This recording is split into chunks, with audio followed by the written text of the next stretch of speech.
Chapter 1165. What are Mom and Dad's presents? She was so happy that she wrapped her arms around her brother and rested her chin on her brother's shoulder. Her big eyes sparkled as she looked at her parents and giggled. Tong Tong didn't know what was going on. He turned to look at his sister's pink face and seemed to find it very amusing. He opened his mouth and giggled as well. Yang Yi and Murphy hid the presents in the cabinet in the side hall. They stood up and walked around the side hall. Then each of them came back with a big box. What a big present! She excitedly put down Tong Tong and stood up. She half knelt on the ground and clapped her hands happily. Such big boxes, and there were even two of them. They could definitely hold many beautiful presents. How could this not make Cece so excited that she got carried away? Open it and take a look, Murphy encouraged. She followed her mother's instructions and opened the gift box in her mother's hands. After opening it, she was pleasantly surprised to see bundles of rolled-up cloth. They weren't big, but there were many of them. They were of different shapes and colors. They were neatly stacked in the box and looked like a thick layer of colorful grass. Of course, what attracted Shishi's attention the most wasn't the bundles of cloth, but the box on top of them. Looking at the packaging, it looked like a toy bought from a shopping mall. For example, Tong Tong's robot was packaged like this. However, this box was red and had the unique logo of her father's factory on it. What is this? Shishi curiously held it out and asked her mother in confusion. Murphy smiled and helped Shishi open the box. She took out the small and exquisite children's sewing machine that was made of plastic. It was about the size of a children's kettle and was made of a plastic material. Hello Kitty! Shishi exclaimed in surprise. The machine's body was milky white, with pink buttons, knobs, cover, and other parts. It was also decorated with a red bow. Even if there wasn't a cute Hello Kitty cartoon on the machine, Shishi could still recognize the red bow. Yang Yi used to draw these cartoon characters for her, that Shishi would definitely like. Also, there was a piggy bank with a Hello Kitty printed on it on the bookshelf in Shishi's bedroom. This is a sewing machine. Didn't you see Grandma sewing clothes with this machine before? Murphy said to Shishi with a smile. Not to mention how Shishi had seen it when she was young. When Yang Yi and Murphy's relationship was exposed, his father-in-law and mother-in-law came from America. Then Murphy and Yang Yi rushed back to their hometown to get married. At that time, Shishi's grandmother, Zhou Mingyu, was at home. She used to live above the coffee shop. She asked Yang Yi to prepare a sewing machine and other materials for her. The old lady personally changed clothes for these two tasteless guys. Shishi, of course, recognized the sewing machine. However, the little girl was now attracted by the cute appearance of the children's sewing machine. She happily came over and carefully reached out to touch it, not bothering to respond to her mother's question. Murphy had to wait for Shishi to take a closer look before she described the use of the sewing machine to the little girl. This is just a small sewing machine for children. It's not as powerful as Grandma's, which can make clothes. This machine can only be used to sew some small pieces of cloth. Do you see those? You can use it to sew some beautiful little clothes for your doll. This way, it can be dressed up according to what you want and become more beautiful. Really? This was a big surprise for Shishi. The little girl opened her eyes wide and her mouth was slightly curved. She looked up at her mother excitedly and asked, Mom, then, can I change my sister Aisha into a more beautiful dress? Let me tell you, I don't think Sister Aisha's dress is so beautiful because it's blue. I want to give her a beautiful red dress, so that Sister Aisha will look more beautiful. Murphy was a little confused by Shishi's words. She smiled and said, Of course, as long as you use this sewing machine well, you can make any clothes you like. But it can only be small, and can be worn by dolls, because it's just a children's sewing machine. There was no need to worry about the safety of this sewing machine. First of all, it was very small and had a plastic shell. Shishi could easily pick it up. Secondly, its sewing needle was wrapped in a transparent plastic shell, and had a complicated safety protection device. Unless it was pressed down and attached to the small platform of the sewing area, the sewing needle would not be exposed and pricked by children. When sewing, it was wrapped in a plastic shell, and only a thin layer of cloth could pass through it. Even if it was a tong-tong, it was impossible to insert a finger into it. If the sewing machine's head was pulled up, the safety device would automatically activate, cut off the power, and retract the sewing needle. In addition, although this sewing machine was electric, it used 4 AA batteries to power it. The voltage was very small, so it avoided the danger of children touching the socket. After hearing her mom's explanation, Shishi was happy for a while. But soon, she thought of another problem.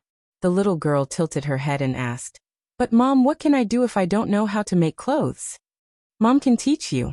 Mom has learned a little. Also, if you want to learn how to make super beautiful clothes, you can video chat with Grandma and ask her to teach you," Murphy said to Shishi with a smile. "Yes. Then I can make clothes for my dolls," Shishi said happily, beaming with joy. After all, she was a girl. Shishi was more interested in these fancy things that she could use her hands to think about. When she saw the sewing machine, she forgot about the beautiful diamond necklace on her neck. Maybe it was because she was not used to wearing it, but Shishi felt that the necklace was a little uncomfortable around her neck. She pulled it casually and continued to excitedly talk about the sewing machine with her mother. The little girl's little head was full of all kinds of beautiful clothes. "Shishi, Dad's gift. Open it and see." Yang Yi smiled and said to Shishi, "Okay." Shishi jumped over happily. Who would complain about having too many good things? Shishi opened the gift from her father and cheered in surprise. "Wow, why are there so many? What a cute thing." Shishi was so excited that she didn't know how to describe it. What was it that made Shishi a little incoherent? Yang Yi and Murphy's gifts were actually a combination. Murphy gave a children's sewing machine for sewing clothes and a variety of colored cloth balls. Yang Yi gave a big box of mini accessories that could be used to match the dolls, such as mini sunglasses, mini scarves, mini necklaces, head ornaments, and so on. There were even mini wigs of different colors and hairstyles. Although most of them were made of plastic, the workmanship was definitely exquisite and there were a lot of them. After all, they were divided into different sizes, so Shishi could match them as she pleased. What was interesting was that although there were a lot of accessories and they were very complicated, they were all sorted by Yang Yi's multi-layered, multi-grid, wooden and glass jewelry box. This jewelry box was meticulously made by the factory's master craftsman. It could be seen clearly through the glass panel, and had a complicated opening mechanism. It was not easy to spill or mess it up during the process of use. "Look at these." Yang Yi smiled and took out 2 wooden dolls wearing only t-shirts and shorts from a separate wooden box at the side for Shishi to see. These are also dolls. Shishi felt that today was really a happy day. Although she was not too surprised to see these 2 dolls that didn't have much special features, she still cheered and snuggled in her father's arms, looking at the 2 wooden dolls with him. These 2 wooden dolls were female characters, and they were different from the dolls that Shishi had seen before. The dolls that Shishi had seen before were all cartoon dolls that were very cute. These dolls were more well-proportioned and looked very exquisite. Slender hands, slender legs, big watery eyes, and beautiful facial features. The more Shishi looked at them, the more she felt that they were beautiful. Shishi didn't know that these dolls were called Barbie dolls in her father's previous life. Of course, compared to those Barbie dolls, these dolls lacked beautiful hairstyles and gorgeous clothes, and they also had clothes-fitting clothes that couldn't be taken off, so they looked a little simple. Yang Yi explained to Shishi how to play with these dolls in detail. "Look, these dolls can move their limbs. You can make them do all kinds of poses. Wasn't that right? They could simply stand with their legs apart, or they could raise their legs, bend their knees, and do a side kick. They could simply raise their hands, or they could even raise their hands halfway and do a coquettish pose. The entire doll was like a little person with flexible joints, but there was still a little damping. It could be made for children to do any pose. Wow. This is so fun." Shishi was pleasantly surprised again. She cheered as she hugged a doll and played with it lovingly. Papa, this looks like little brother's robots." Shishi raised her head and said happily to her father as she played with the doll's arms. Tong Tong had been sitting next to his mother the whole time. After looking at so many dolls, he still wasn't interested. His little face was a little confused, as if he couldn't understand why his sister was so excited. At this moment, when he heard his sister calling him, he turned his head to take a look. although the moving doll attracted his attention. Tong Tong soon felt bored and turned his head away. The robots were all hard and muscular, and they even had the texture of steel. This skinny doll didn't look good at all. Yang Yi was slightly proud of himself as he boasted to Shishi. This is much better than little brother's robots. Papa asked the master in the factory to spend a lot of time to develop it. It was specially developed for you as a birthday present. This is an open-ended toy. You can match it with all kinds of decorations, and you can also make all kinds of beautiful clothes for her. Do you like it? Yang Yi's words were half true. Although he did draw the original design, describe the general structure, and asked the master in the factory to design a Barbie doll for Shishi to play with, his original purpose wasn't to give it to Shishi as a birthday present. Moreover, the Barbie doll wasn't completely manufactured yet. For example, the various kinds of clothes hadn't been designed yet, and it was only a prototype. However, in order to beat Lan Xiaokai's present, Yang Yi came up with this idea. He didn't even hesitate to change the Barbie doll's listing plan. He decided to let Shishi have it alone for a year, and then allow the factory to sell it to the public. However, Yang Yi's goal was achieved. Such a flexible toy could fully display Shishi's wild imagination, and it could let Shishi dress it up herself. How could Shishi not like it? Combined with her mother's present, Shishi felt that she was going to explode with happiness today. After hearing her father's story, the little girl stood up happily, hugged her father's neck, and kissed her father's face. Her big crystal eyes were shining with happiness, and she cried out excitedly, "Papa, I like it very much." Hearing Shishi's excited voice, Yang Yi smiled proudly. No matter how beautiful and expensive the necklace was, so what? Only a gift from someone who understood Sisi would be the best gift. Chapter 1166. After Shishi's birthday, all the hustle and bustle seemed to have come to an end. Yang Yi's villa began to calm down because Lu Weisha was going back to China with her parents. The other children couldn't come to play with Shishi every day. Even Lan Xian only came to visit during dinner time.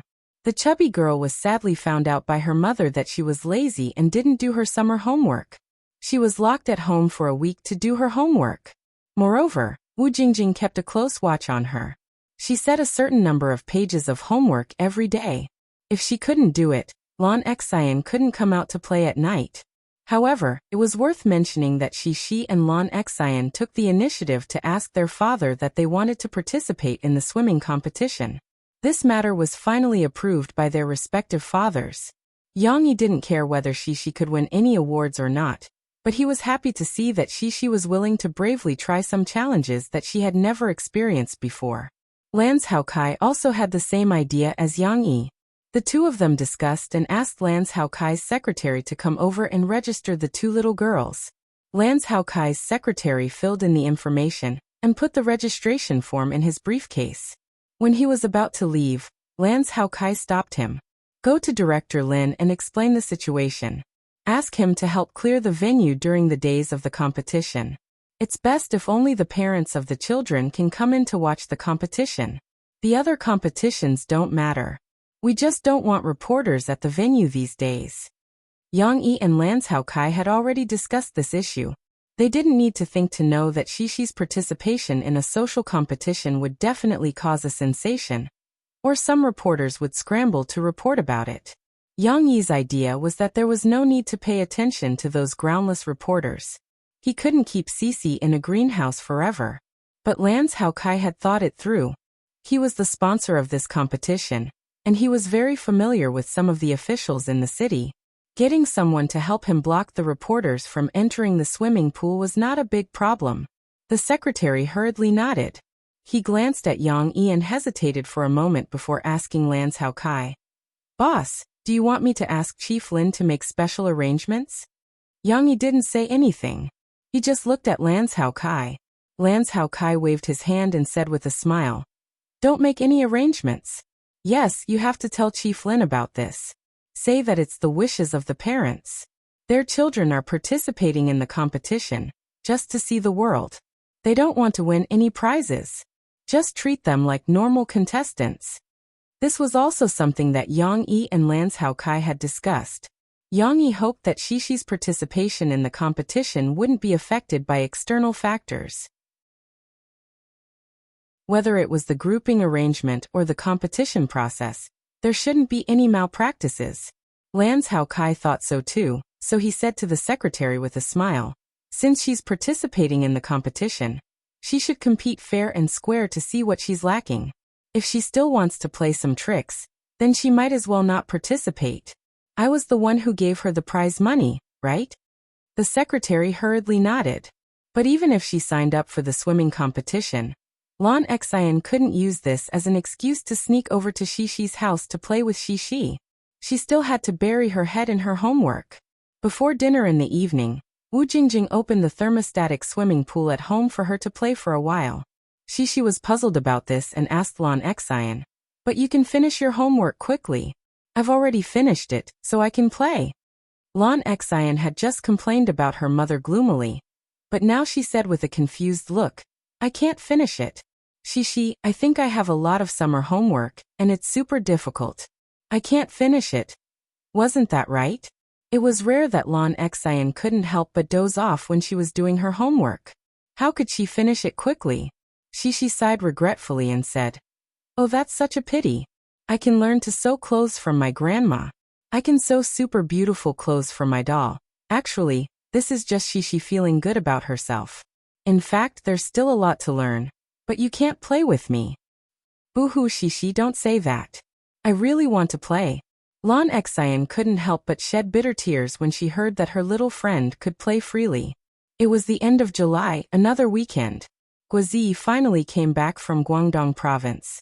Although he took a plane, it was already 4 o'clock in the afternoon when he returned home after sending Ding Xiang back to school.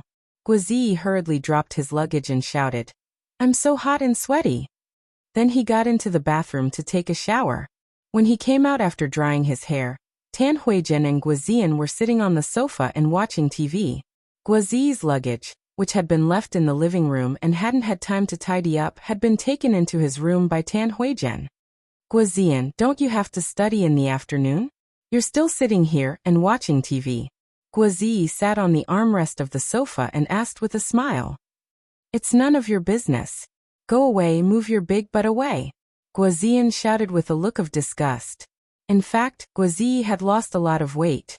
Except for his face that was still a little round, his body was approaching the standard direction.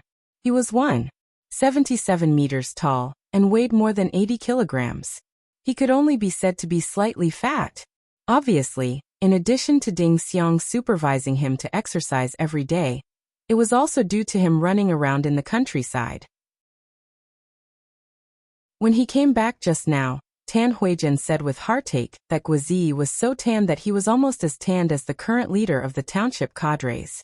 Guozi stood up resentfully and was about to go to his room to pack his luggage when Tan Huizhen stopped him. "That Ding Xiang is also back, right?" Guozi was a little surprised and inexplicably nervous, but his acting skills were displayed. He said as if nothing had happened, "She's back. But why are you asking about her? Didn't you arrange to have lunch at home tomorrow? She's already back at school." Tan Huizhen chuckled and said, "What else is there to say? Didn't your dad ask you to invite Ding Xiang over for lunch tomorrow and ask her about Taobao Shopping Center? I'm just concerned." Guozi suddenly understood and said with a smile, "Oh, Sister Ding Xiang also came back from Guangdong province because of this. Otherwise, she wouldn't have time.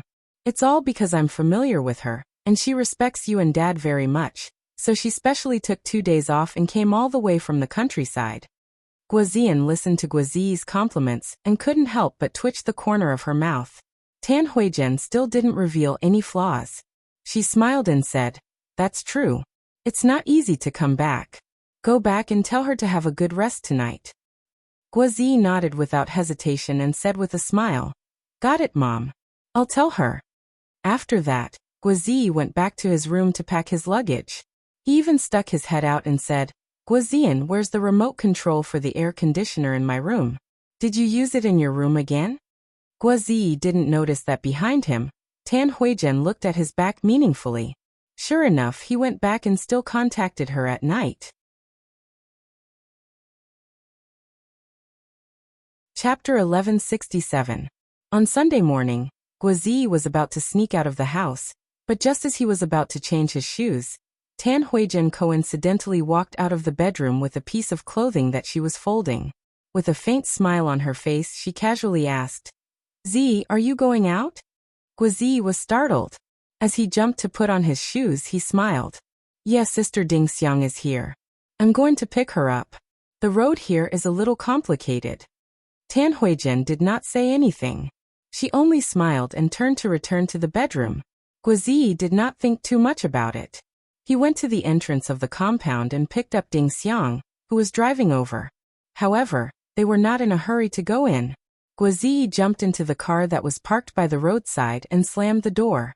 "Wow, why are you dressed so beautifully today?" Guozi looked at Ding Xiang in the driver's seat with a pleasantly surprised expression. The admiration in his eyes made Ding Xiang shyly tug at her skirt. Ding Xiang had indeed put in a lot of effort to dress up today.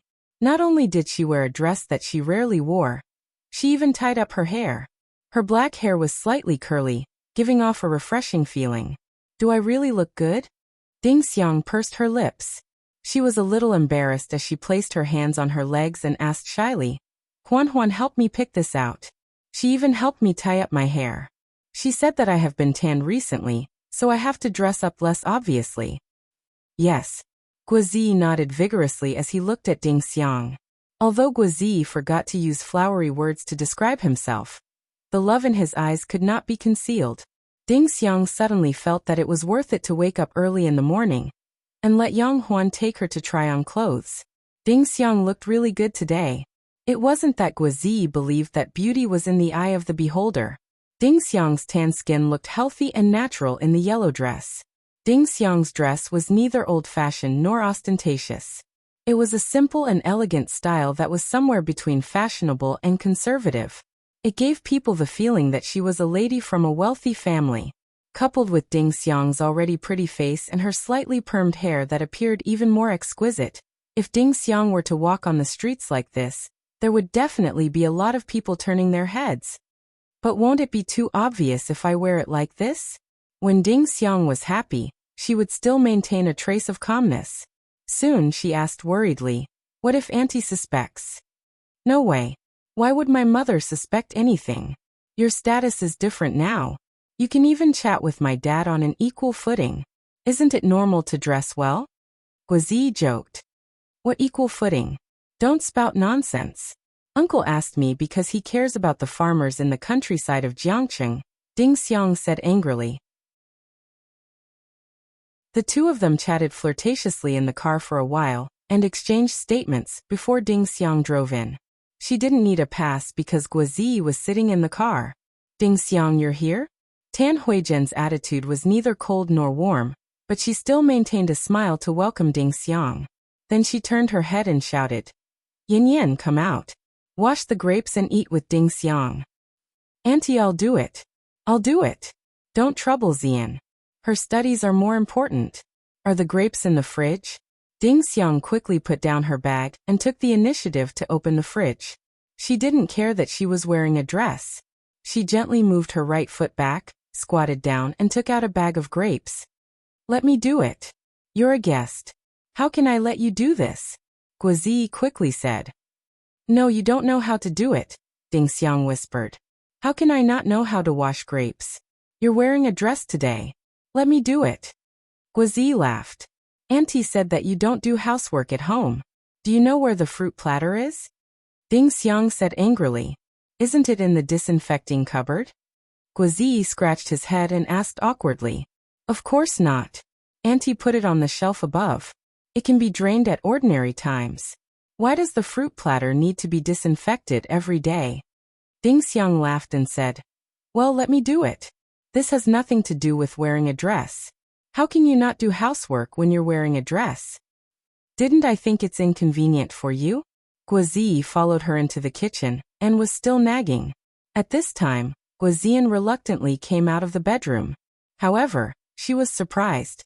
First, she shut her mouth that was about to complain, then quickly hid behind the wine cabinet and poked her head out to look at her mother. Tan Huijin was looking at Guozi and Ding Xiang's back with a complicated expression. No one knew what she was thinking. But very quickly she retracted her gaze and quietly sat back on the sofa. Guozian quickly retracted her head. What's going on? Could it be? Guozian's observation time was a little short. She couldn't figure it out and muttered in her heart. Yin Yin, why are you hiding there? Aren't you going to help? Tan Huijian found Guozian's clothes and called out. Guozian was shocked. Then she pouted and walked out. She complained. I'm coming. Why do you keep calling me? Guozian wasn't sure of her own judgment. After all, her mother's acting skills were too good. Later on, she didn't expose any flaws. Guozian didn't dare to say anything and could only keep it in her heart. She didn't know that Tan Huijian had been holding it in longer than her. Although she was sure that there was something going on between Guozi and Ding Xiang, Tan Huijian didn't choose to reveal her cards at this time. There were two reasons. First, Tan Huijian didn't know how to reveal her cards, break up the couple, or agree to their relationship. If she hadn't met Ding Xiang and only knew her background, Tan Huijian definitely wouldn't want a poor village girl with no status to be her daughter-in-law. But the problem was that she had met Ding Xiang. And Tan Huijian didn't deny that every time she met Ding Xiang, this hardworking and virtuous girl always left a good impression on her, just like now. But Tan Huijian was in a dilemma. After all, Ding Xiang's family background wasn't compatible with hers. Moreover, she was a few years older than Guozi, therefore, Tan Huijian couldn't make a decision at all. There was another reason. That was, Guo Zhengyan was now asking for help. Tan Huijian had to consider whether it would affect Guo Zhengyan's work when dealing with family matters. If she revealed her cards and had a disagreement with Ding Xiang, or even Yang Yi, it would be awkward if Guo Zhengyan wanted to cooperate with Yang Yi's Sahara Taba Mall or fun talks. Therefore, Tan Huijian had been keeping this matter in her heart. At noon, Guo Zhengyan came back with a briefcase. Ding Xiang and Guozi were watching TV with Tan Huijian in the living room. Of course, they were still talking about Guozi's jokes in the countryside of Guangdong province. Little Ding is here? Sit down. You don't have to get up. Guo Zhengyan smiled and waved his hand. He asked Ding Xiang to sit down and talk. He also sat down on the sofa next to Tan Huijian. Tan Huijian turned off the TV and got up to pour tea for Guo Zhengyan. Ding Xiang also wanted to help, but at this moment, Tan Huijian didn't help her. She smiled and said, You talk to uncle. He has something to ask you. Ding Xiang had to sit back. She sat halfway on the sofa and looked at Guo Zhengyan. She was so nervous that her forehead was sweating. Don't be nervous. I just want to know how you teach those farmers to open online stores to sell fruits in the countryside of Guangdong province. Guo Zhengyan took a sip of tea, put down the cup, waved his hand and smiled. Uncle Guo, we are currently doing it in the following 4 steps. First of all, before entering the village, we will communicate with the local government and the village cadres. Although the provincial government of Guangdong province has given us a lot of support, sufficient communication is still very important. We have to let them know what our Sahara Rural Development Foundation does, and clarify our non-profit nature. At the same time, we will show them with practical cases so that they can see that the internet and agriculture can make farmers' benefits more guaranteed and improved. Ding Xiang carefully explained to Guo Zhengyan. She also prepared some printed pictures and statistical data. She handed them over to Guo Zhengyan and explained in a very organized manner. Obviously, Ding Xiang's progress in the past 6 months was also very great. Not to mention anything else, her eloquence had reached a very high level under constant training. In addition, she knew Tabamal and the work she did like the back of her hand. After she spoke, her confidence suddenly improved the temperament of this girl-next-door girl by a lot. Tan Huijian couldn't help but widen her eyes slightly. She had a new level of respect for Ding Xiang, who was talking with Guo Zhengyan.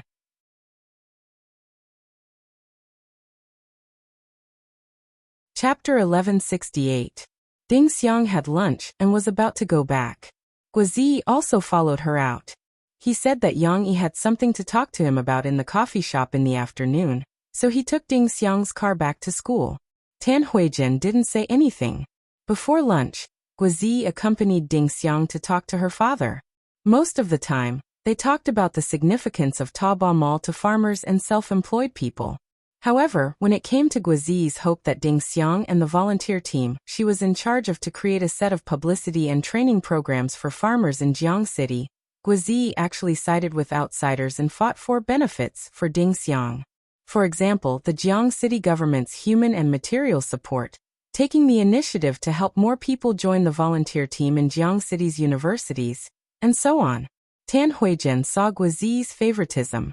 At noon, when Guo Zhengyan wanted to rest, Tan Huizhen couldn't help but ask, "What do you think of Ding Xiang?" Ding Xiang? Not bad. She's a person who can do things. Perhaps he thought that Tan Huizhen might not understand, so Guo Zhengyan snorted softly and continued. As the person in charge, her leadership ability is still a bit lacking. She doesn't have the courage to speak, but this child does things that are reassuring. It's only been a few months, but she has already understood the business thoroughly. She can answer everything clearly and logically. Moreover, she is also patient enough to do things that seem to have no benefits. The grassroots need more talents like this. Tan Huizhen didn't know whether to laugh or cry. She pushed his arm and said angrily, "I'm asking you about her character and quality. Why are you still concerned about whether other people are talents or not? Moreover, what kind of talent they are has nothing to do with you. She's working for Yang Yi, not for you." Guo Zhengyan heard this and frowned slightly. He couldn't help but raise one of his eyelids and glance at Tan Huizhen. He asked doubtfully, "What are you thinking? Do you think Ding Xiang is very outstanding and want to set her up with someone? These idle Mrs. XX always like to introduce people to other people." Guo Zhengyan often heard about it, but he remembered that Tan Huizhen didn't have this problem. Tan Huizhen said unhappily, "Who else can I set her up with? Can't you tell? I don't know when Zi got together with Ding Xiang."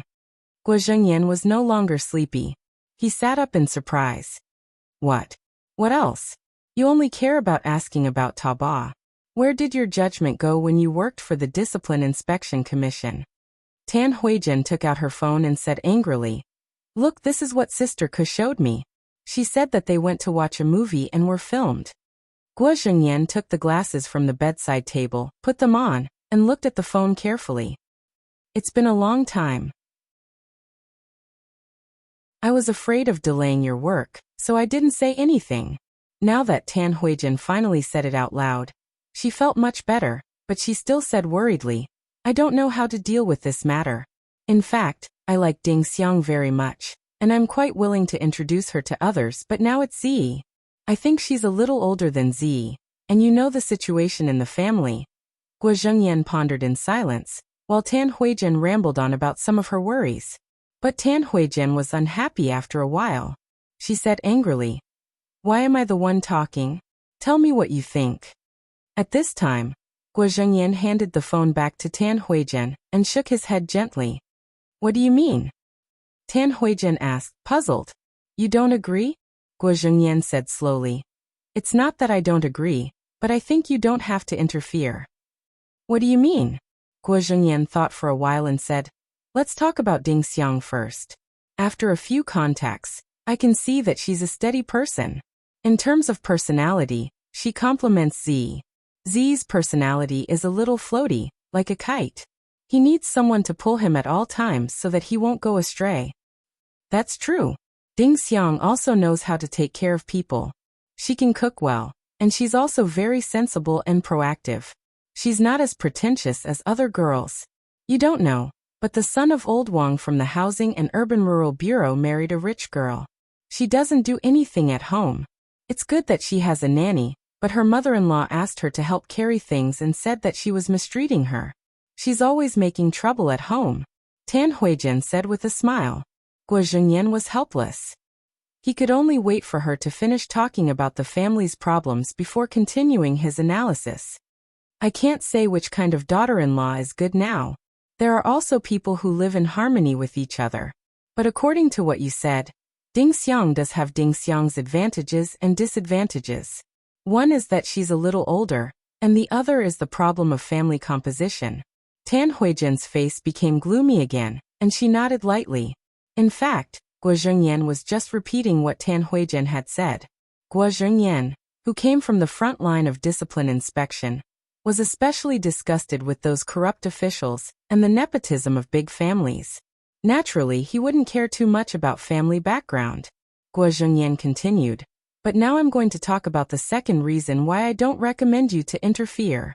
You also know what kind of character your son has. Z has been like this since he was young. Once he sets his mind on something, he will do it wholeheartedly. Even 10 cows can't pull him back.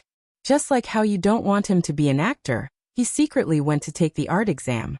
Even if he didn't pass, he promised to study properly. Then he secretly went to shoot a movie. Do you think you can stop him? Tan Huijian fell silent.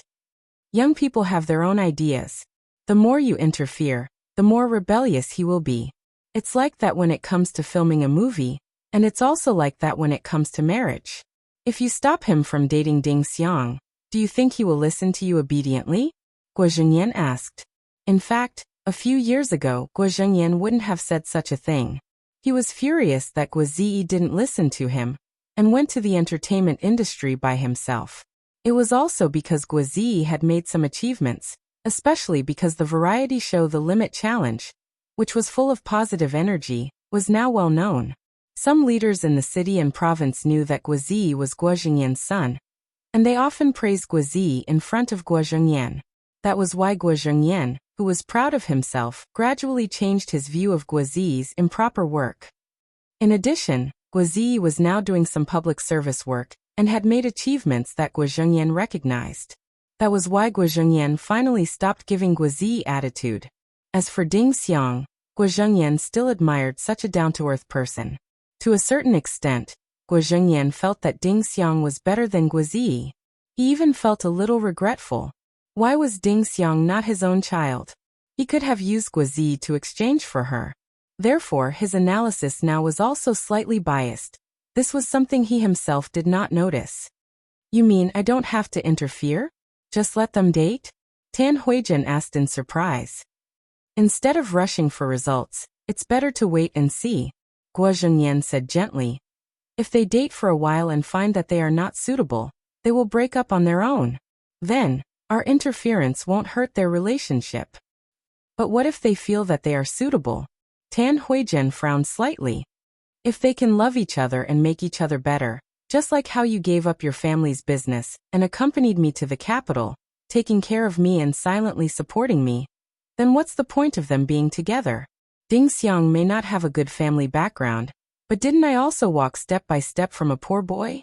Guo Zhengyan gently pulled Tan Huijian's hand and said softly, Hey, don't be so mushy. You're already 70 or 80 years old. Tan Huijian said angrily as she slapped his hand away with a smile on her face. In the university town of Tingshan district, Guo Ziyi, who was chatting with Ding Xiang in a coffee shop, didn't know that his parents' thoughts had changed. He didn't lie to his family. In the afternoon, he did have an appointment with Yang Yi to talk about something. Yang Yi wanted to talk to him about something. Ring ring. The wind chime at the door was moved by the door, and a pleasant bell rang. Then Shishi's crisp voice came, Hey Uncle Xiaoguo. Sister Ding Xiang. Hee, I missed you so much. He turned around and saw a cute little girl with a swaying ponytail and a cheerful smile. She cheered and threw herself at them. Guo Ziyi quickly bent down and picked up Shishi. Ding Xiang handed the coffee pot to Feng Tang, wiped her hands, and greeted them with a smile. Shishi, I missed you too. No, you didn't come to my birthday party. Shishi complained in Guo Ziyi's arms.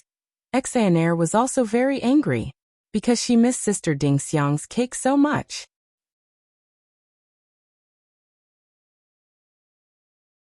Chapter 1169. Although Shishi was complaining, the deep longing in her words made Ding Xiang very happy.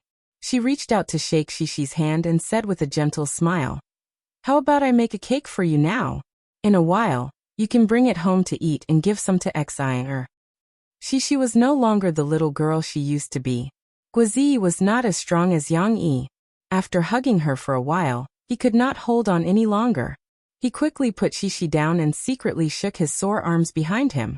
Shishi did not notice. She was focused on Sister Ding Xiang. She giggled and said, Okay, Sister Ding Xiang, I'll make a cake with you. Ding Xiang looked at Yang Yi and Murphy. After getting Yang Yi's nod, she smiled and reached out her hand. Come on. Let's make a cake. She put her hand in Sister Ding Xiang's. Although the little girl was not as childish as before, she still giggled and skipped into the bar with Ding Xiang. However, Tong Tong saw all this from his mother's arms. He thought that his sister was going to do something fun again. He anxiously reached out his little hand and muttered, Sister, sister. Shishi's ears were very sensitive. When she heard her brother's voice, she looked back and said in a clear voice, Hey, Sister Ding Xiang, my brother also wants to come and make a cake with us. Can he? Murphy could not persuade Tong Tong, who was struggling to get down, so she had to put him down. The little guy swayed his little butt and ran to his sister's side. Murphy smiled at Ding Xiang apologetically. Then she said to Shishi and Tong Tong, Okay, we'll all go and watch Sister Ding Xiang make a cake. You two can't move around. You can only watch. Murphy, of course, followed them. She sat in front of the bar and smiled as she watched the two little guys and Ding Xiang squeeze in and out of the narrow bar. Sugar Cube was afraid of squeezing the two little guys, so she quickly made room for them. She smiled and took the coffee pot to pour coffee for Yang Yi and the others. Because it was summer vacation, the coffee shop was relatively quiet. There were no customers in the afternoon. Yang Yi and Guazi found a booth at random and sat down. Have you finished recording the second season of the Limit Challenge? Yang Yi asked with a smile. How's your schedule for the second half of the year? Guazi scratched his head a little embarrassedly and said hesitantly, I haven't accepted any projects yet because Sister Ding Xiang still has to work in Guangdong. I think she's working hard, so I want to spend more time with her. I'll go back to work after I'm done with this. Guazi was a little worried that Yang Yi would scold him for being sentimental, but he obviously worried too much. Yang Yi himself had turned down a lot of invitations for his family. How could he blame Guazi for such a small problem? Therefore Yang Yi touched his chin, thought for a while and said, Actually the foundation is still in the initial stage, so it's a little difficult. After this summer vacation, we'll have some experience, so we don't need Ding Xiang to do it herself. I asked her to go to the foundation, mainly to be a manager for me. Guazi nodded and said with a smile, Yes, Sister Ding Xiang also said that this summer vacation, because we recruited a group of volunteers to help, so things are more intensive. After the volunteers go back, the rest will be the professional trainers, so the work will be more regular. Yang Yi would find a chance to talk to Ding Xiang about the foundation in the future. Now he asked Guazi to come over mainly because a new movie was in preparation. This movie is expected to be filmed in Jinling City and Jiangqing City, because we are currently leveling an island that we bought. This island is also going to be used to build an amusement park in the future. I thought of such a script, and a considerable part of the shooting needs to be done on this island, so I discussed with director Du this movie is going to be filmed in September or October this year. Yang Yi said to Guazi, The core of this movie, or rather the soul of this movie, is only one person, and that is the male lead. Whether the movie is good or not, and whether it can move people's hearts, all depends on the performance of the male lead. When Guazi heard this, his eyes couldn't help but sparkle. He looked at Yang Yi excitedly, but of course his heart was also excited and nervous. Needless to say, all of Yang Yi's works had the potential to create miracles. Even though The Shawshank Redemption seemed to be facing a Waterloo at the moment, what was surprising was that even though the movie's box office wasn't high, its ratings remained high. Some friends even stirred up public opinion, saying that Yang Yi or Wu Yan had paid the Internet Water Army to boost the ratings, but later, the National Film Association intervened in the investigation and cleared Yang Yi's name. Therefore, not only Guazi, but every actor wanted to act in Yang Yi's works, and Guazi had not been able to enjoy the treatment of the male lead in Yang Yi's movies or TV series for a long time, except for the initial mini-movie Fairy Tale. Now that Yang Yi had revealed this intention, how could Guazi not be excited? However, he was also a little nervous. Yang Yi had not expressed his opinion yet, and Guazi also knew that Yang Yi usually gave the casting rights to a director he trusted. Guazi did not know if he could be the male lead in the end. Yang Yi had also considered this problem. In terms of talent, Guozi was far from being able to act in a big production that required him to act alone. In terms of acting skills, Guozi had already practiced, but he still lacked sufficient experience. Yang Yi was a little worried about whether Guozi could express such complicated inner thoughts alone. If it were an actor he did not know, Yang Yi would definitely not be willing to let him act in this movie based on his qualifications. However, Guozi was his brother after all. Yang Yi did not want to let the fertile water flow to an outsider's field. For such a big movie, Yang Yi still wanted to give priority to Guozi. Yang Yi took out a document wrapped in craft paper from the bag he had brought over, and said somewhat seriously, "You have one chance to audition. I asked director Du to arrange an audition for you before the casting, which is in late August. If you meet the requirements of the script, then the lead role will be given to you. If not, then there's no other way."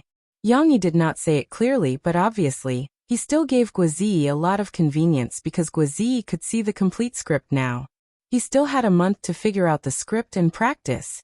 If he still could not perform to the standard of the movie, then he could only say that he was not good enough. Guozi also understood this point and nodded gratefully. He took out the script and glanced at the name of the movie. Then he said seriously to Yang Yi, "Brother Yang, don't worry. For the next month, I will be in the countryside of Guangdong province. As long as I have time, I will watch this, The Truman Show, and practice hard. I will definitely not let you down." Yang Yi smiled and said, "I also hope that you can act in this movie, because if you read the script, you will know that if you act well as the male lead, it will be easy to be outstanding. Who knows, you might even have the chance to win the Best Actor award."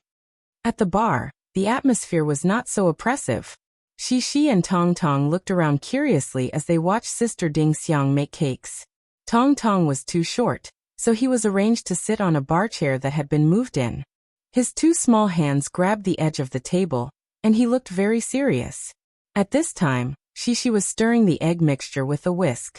Although she had been stirring for almost 10 minutes, the whisk was still buzzing, but Tong Tong and Xi were watching attentively. Especially Tong Tong, he felt that it was very magical. His eyes were wide open and his mouth was slightly open. Cici, on the other hand, didn't stop talking. She stood at the side and kept asking questions excitedly. "Sister Ding Xiang, is this white thing cream?" "No, the cream is made from milk and some other ingredients. But as I told you just now, we have egg white here, so it's egg paste, not cream. The egg paste is used to make the cakes under the cream." Ding Xiang patiently answered Cici's questions. "Okay. I thought it was cream." Xi said regretfully, "I like cakes with cream. Sure, when our cakes are done, we can put some cream on them."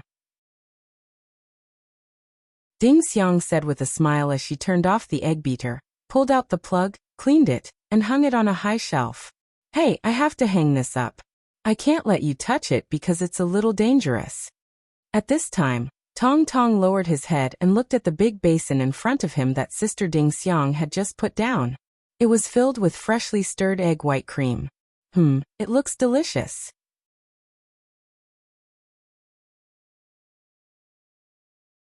Chapter 1170. Little Momo stared at the egg paste that looked a little like cream. Even on his sister's birthday, his mother rarely gave him too much cream.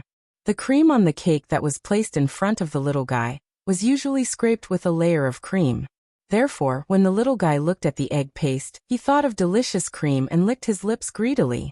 "Let's try it. There's so much cream. It would be a waste if we don't eat it."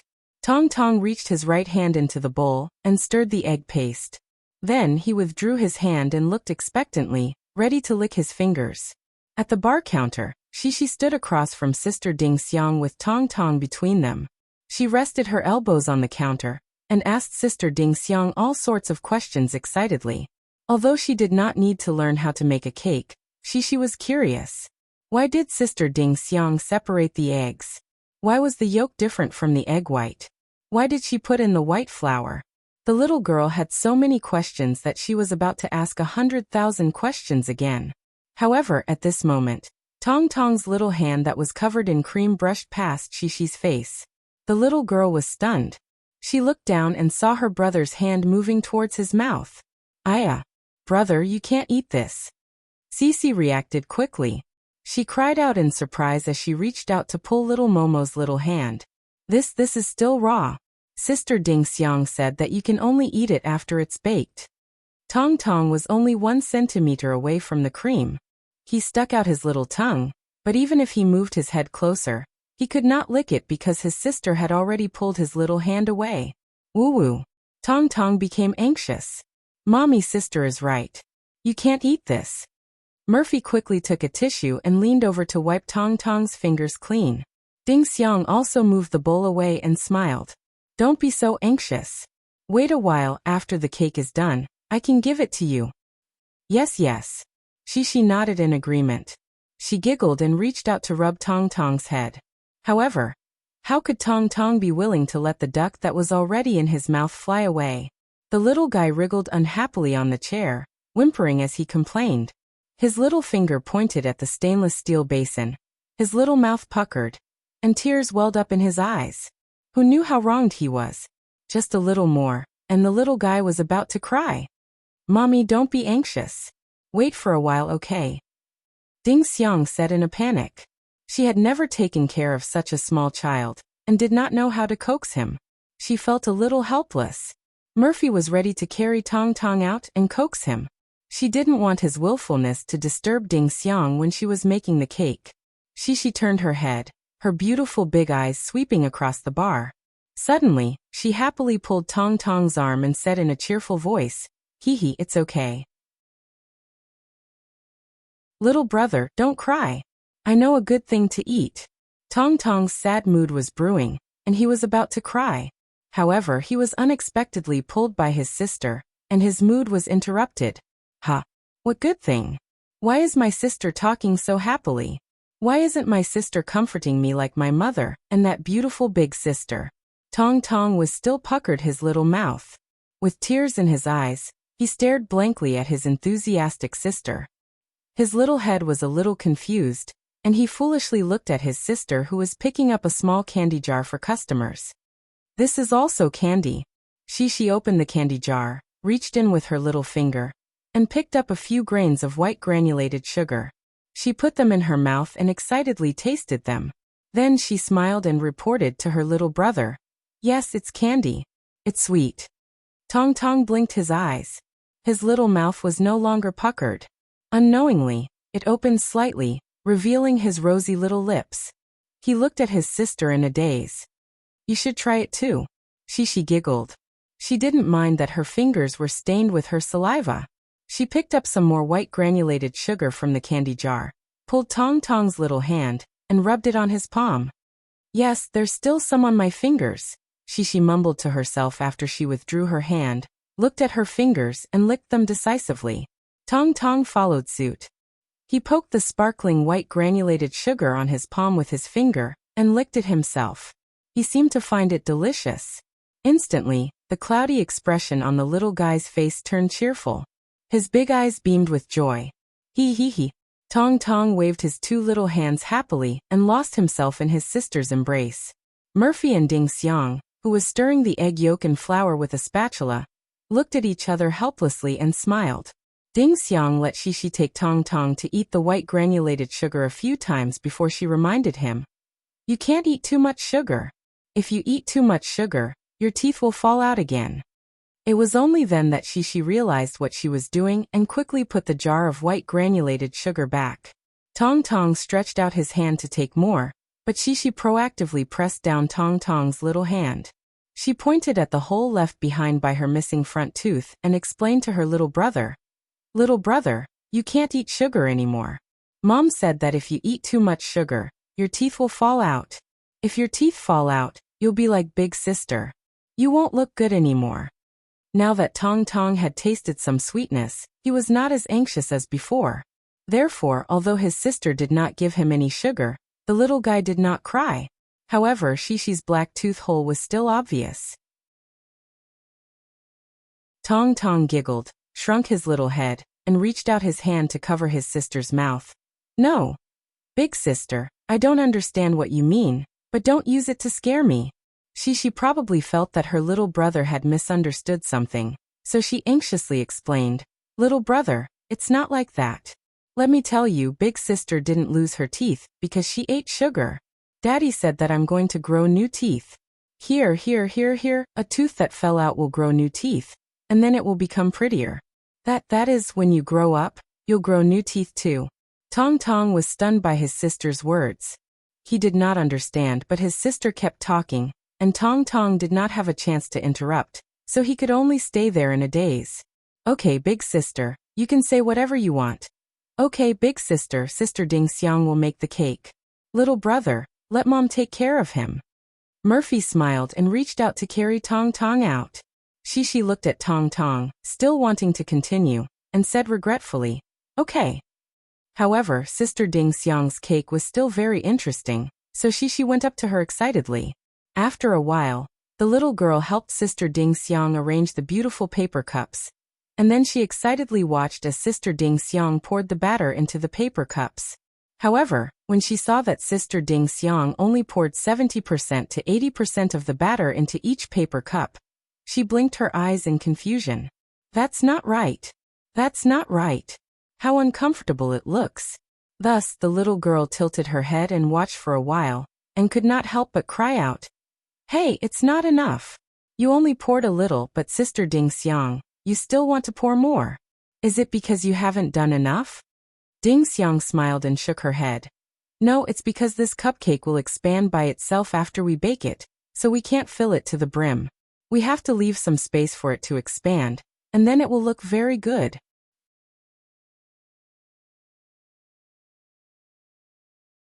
Chapter 1171. Go in high spirits and return with a full load. This sentence could not be more appropriate to describe Cece's state when she returned home in the evening.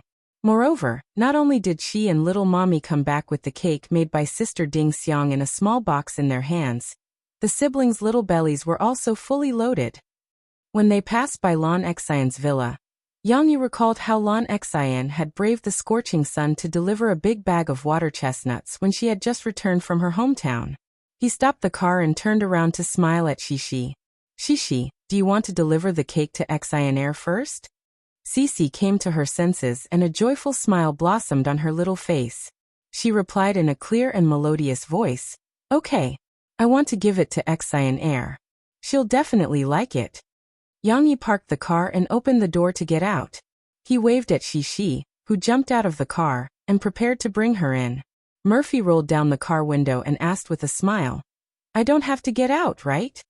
Yang Yi waved his hand. You and Huawei can wait in the car for a while. We'll come out after we send the cake in. However, Tong Tong saw his sister bring the box down with her. He remembered that there was a delicious cake in the box. Although Tong Tong was full, the cake was meant for him to eat at night, right? Therefore, Tong Tong was curious. He reached out his hand from the child's safety seat and asked his mother to get out of the car with his sister. Murphy had no choice but to bring him out of the car with her. In the surveillance footage, Wu Jingjing was the one who opened the door for Yang Yi and the rest. Just like a few days ago, Lan Xian was cooped up at home to do her summer homework. Wu Jingjing even deliberately didn't go anywhere and stayed at home the whole day to supervise the little girl who liked to slack off. Xian, I brought you a cake. She carried the box and ran in front happily. As soon as she entered the villa, she saw Lan Xian, who had been called out by Wu Jingjing from her bedroom. She was probably dozing off while doing her homework. She raised her arm happily and picked up the cake box to show Lan Xian. Sister Ding Xiang made this. Hearing that there was a cake, Lan Xian, who had been exhausted by her summer homework and seemed to have lost some weight, finally perked up. Her little nose twitched, and she moved closer to Shishi. She looked at the box in Shishi's hand expectantly and asked, Really? What kind of cake is it? Shishi put the box on the coffee table. Then she opened it and giggled. It's that kind of small cake. Xian, let me tell you, because I told Sister Ding Xiang that you missed her so much that she didn't come to my birthday. You missed her cake so much, so Sister Ding Xiang made us a cake. I even saw Sister Ding Xiang making a cake. Tong Tong stood beside his two sisters. Although he didn't have much of a presence, the little guy still propped his two little hands on the coffee table and looked at the cake box eagerly. Why did his sister bring it to Sister Xian? Okay, it's Sister Xine. Sister Xine can eat it. She can eat a little bit. Tong Tong was already full. Now that he didn't have much of an appetite, he tilted his little head and didn't realize the seriousness of the problem. Lan Xine responded with yes, yes, yes. Her attention was focused on the 4 cupcakes that were neatly arranged in the box. She couldn't help but reach into the box and poke it. Because this batch was baked later, it was still a little warm. Lan Xine immediately felt it. It was a delicious feeling. Wow. Wow. The little girl shouted happily. It's a hot cake. Shishi was interrupted, but it didn't matter. Shishi was almost done talking, and she could continue Lan Xine's topic. Shishi was stunned for a moment, then she said with a smile. Yes. It's hot. Xine, let me tell you, when we were at the coffee shop, the freshly baked cake was super delicious. You can directly tear it open. It's hot, soft, and super fragrant. It's even better than my birthday cake. When Lan Xine heard this, she suddenly felt a little regretful. She took out a small cake from the box and complained. Shishi, why didn't you take me with you? I also want to eat freshly baked cake. It's even better. Wu Jingjing, who was talking to Yang Yi and Murphy, heard her complaint. She raised her eyebrows and looked over angrily. She said, You still have the nerve to ask why I didn't take you with me? How much homework did you do today? Lan Xine held the cake and suddenly felt guilty. She shrank her head and muttered softly, I'll finish it. You said you'll finish it. I checked an hour ago, and I didn't finish half of it today. So you can't go out to play. Wu Jingjing looked at Yang Yi helplessly and smiled. Because the two families were very close, she didn't treat him as an outsider.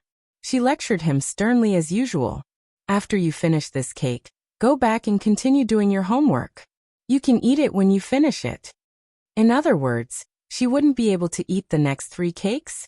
Lan Xine became anxious. She carefully held the cake with both hands, afraid that she would drop it. Her eyes were red as she anxiously stomped her feet and said in a choked voice, No, you're bullying me. The cake won't taste good when it's cold. Wu Jingjing was used to Lan Xine's little tricks. If she relented, this little girl would immediately stop crying and eat the cake proudly. Wu Jingjing laughed snappily and said, Stop pretending. I'm already being generous by letting you eat one today. You've only done so little homework today, and you still have the nerve to say that the cake won't taste good when it's cold? Why don't we let Shishi bring the cake back and let Shishi and Huahua eat it? Lan Xine suddenly became nervous. She hurriedly opened her arms and hugged the cake. Tears fell from her eyes as she cried sadly, No, no, my cake. Ooh. This girl's posture seemed to say that if you want to touch my cake, you'll have to step over my body first. Are they quarreling? Tong Tong felt that the atmosphere was a little tense. He hid behind his sister in fear and pulled on his sister's clothes. When he heard his name, he buried his head in his sister's back and didn't dare to move. He was afraid that he would be scolded too. As for the cake, let's talk about it later. Shishi's focus wasn't on Lan Xine's homework. When she heard Wu Jingjing's words, she blinked and hurriedly waved her hand and said, There's no need. Because these cakes are for Xine. We still have another box. Yang Yi and Murphy hurriedly comforted Wu Jingjing, who was about to explode from anger. Yang Yi smiled and stroked Lan Xine's back. He said, Okay, don't cry. I've talked to your mother. The cake is yours, but you have to promise Daddy Yang that you'll listen to your mother today and finish your homework, okay? Lan Xine pursed her lips and blinked her eyes sadly. She said sullenly, I can't finish. She still couldn't bear to let go of the box. Why can't you finish it? Yang Yi smiled and said, How about this? You bring your homework here, and Daddy Yang will guide you. If there's anything you don't understand, you can ask me. When you finish your homework, we'll have dinner, okay? When you finish, Daddy Yang will cook a few delicious dishes to reward you.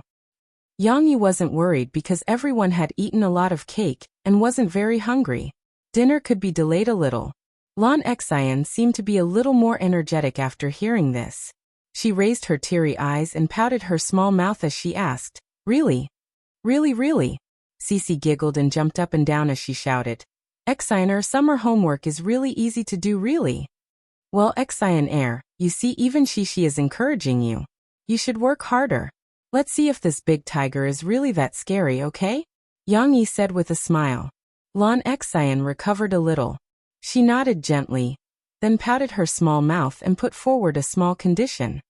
Then I want to eat the cake first. It won't taste good when it's cold. Yang Yi didn't know whether to laugh or cry and said, Okay, you eat it. But you have to share some with your mother. You made her angry just now. Go and coax her and tell her not to be angry. You should also eat a cake. She's very strict with your studies. It's for your own good, right?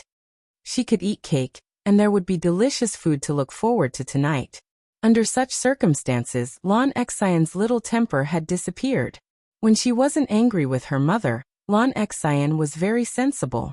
Moreover, with Yang Yi's gentle guidance, the little girl obediently nodded to Yang Yi. After wiping her tears, she picked a cake that she hadn't eaten before and turned to run to her mother.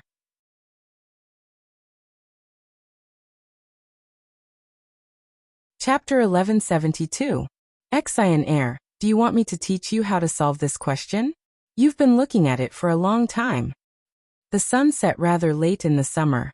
When the two young ladies were sitting in front of the desk in the side hall to do their homework, the sky outside the window was still burning with a purplish-red glow. The scenery was so beautiful that even Lan Xian was a little mesmerized by it. After a short while of doing her homework, she became distracted again. But fortunately, the conscientious Shishi was beside her. Lan Xian came back to her senses. She pouted and said, No need. I can do it. She was not lying. In fact, Lan Xian was quite smart. Although her grades were not as good as Shishi's, she was still in the top 10 of the class. She could do most of the questions in the summer homework. However, this little girl had procrastination, which made her mother cough, anxious again and again. But now that Shishi was watching her do her homework, Lan Xian's efficiency increased again. Yang Yi did not need to accompany her. After watching for a while, he handed the work over to Shishi and went to the kitchen to cook delicious food for Lan Xian. Now it seemed that Shishi's role was very obvious. Okay. Shishi saw that Lan Xian was working hard again, so she sat back upright. She looked at the book in her hand for a while, then turned to look at Lan Xian for a while and muttered, There's not much homework. We can eat after we finish it. At this time, Tong Tong walked by with a stuffed teddy bear. He looked at his sisters curiously, but did not stop. He walked through the side hall to the dining room. There was a box on the table in the dining room. It was exactly the same as the one in Lan Xian's house. It was worth mentioning that Tong Tong went home with his sisters and parents. He did not know that his sister Lan Xian had finished the box of cake. When he got into the car, he realized that there was another one in the car, and was relieved. As for now, Lil Bian wasn't hungry either. Like a king inspecting his own territory, he wobbled over to take a look, then giggled and turned back in satisfaction. But when they returned to the side hall again, little Momo was directly caught by her mother. Mo Fei carried little Momo and ran back to the living room like a robber. She had just sat on the sofa and chatted with Wu Jingjing. Now she carried little Momo back to the sofa and said to Wu Jingjing with a smile, He always likes to play with sisters, but not now. We can't let him disturb sister's homework. This was too much of an injustice to little Swan. Unfortunately, Tong Tong did not know how to redress his grievances. Mo Fei and Wu Jingjing were originally talking about some shopping, but now that little Momo was there, they began to play with the little guy excitedly. Mommy, what's this called? Wu Jingjing pointed at Tong Tong's teddy bear and asked with a smile. Tong Tong looked down and pointed at the teddy bear. He pouted and said, It's a dog. Wu Jingjing was dumbfounded. What? Murphy was convulsing with laughter. She patted the sofa and said to Wu Jingjing, I forgot to tell you. He can't differentiate between long-haired animals. It's either a dog or a cat. Tong Tong looked at his mother in confusion. He did not know why his mother was laughing so hard. However, he felt that his mother was wrong. He quickly held the teddy bear and turned around. He waved his other hand and said to his mother, Oh, it's a cat. It's not a dog. Murphy and Wu Jingjing were laughing. They did not notice that Tong Tong was pointing at the teddy bear's dark brown nose. and trying to correct his mother's judgment. It's a dog. Wu Jingjing shook her head with a smile and said, Mommy, it's a bear. Tell me it's a baby bear. Tong Tong turned his head and looked at Wu Jingjing in confusion. After a while, he turned his head and pointed at the teddy bear firmly. He pouted slightly and muttered softly, It's a dog. It's obviously a dog. Our steamed bun also has a black and soft nose like this. Kitty's nose is not as pretty. It's very small and some are even pink. Ding Xiang went back to work on Monday. Guozi stayed at home for 2 more days before he prepared to go back to Guangdong to help Ding Xiang. Before he left, Tan Huizhen, like most mothers in the world, prepared a lot of food and necessities for Guozi. It was a big box full of food and necessities. Mom, I can't bring so much. Guozi did not know whether to laugh or cry. Why can't you bring it? You can go to the airport to check in later. Don't you have a car to pick you up when you arrive in Guangdong? Tan Huizhen refuted. I can't eat that much. It's not like I'm going to be away for half a year. I'll be back once every 1 or 2 weeks. Do I need to bring so much? Also, you can buy ham, dried fish, and potato powder wherever you go. Don't underestimate Guangdong's market. Guozi said helplessly. I didn't say that you have to bring all of it. I'm afraid that you can't get used to Guangdong's food. You can ask Ding Xiang to cook some of it for you. When she came to our house before, I asked the nanny to teach her how to cook Jiangnan's local dishes. As for the other part, you can share it with your colleagues and the villagers. Your dad and I have been to the countryside before. We know that these villagers are actually very simple people. If you are good to them, they will be good to you. Tan Huizhen nagged as she packed the food. The local food in Guangdong is also very delicious. There's nothing I can't get used to. Guozi whispered a few words. What? Tan Huizhen raised her head. Guozi quickly shook his head. No, nothing. Tan Huizhen asked suspiciously. How do you eat in the countryside of Guangdong? You said that Ding Xiang would cook for you. Is that a lie? Is she too busy? Guozi quickly explained. No, Sister Ding Xiang is a little busy, but don't I help her with something? Mom, don't underestimate me. With me helping her, she is much more relaxed. Then we usually eat at our hometown's house, or Sister Ding Xiang cooks. A few of us eat together. Everyone says that Sister Ding Xiang cooks delicious food. The last sentence, needless to say, was added by Guozi in a hurry because he felt that he was going to be exposed. Tan Huizhen didn't make any more comments on this. She just got up and went to the room to take out a new set of skincare products. There were facial masks, skincare creams, sunscreen, and so on. They were all packed in a box. Take this to Ding Xiang. The weather in Guangdong is probably very hot. When I saw her this time, she was even more tan than before. Women should know how to take care of themselves. No matter how busy they are, they should pay attention to taking care of themselves. Tan Huizhen didn't even raise her head, and directly put the box into Guozi's suitcase.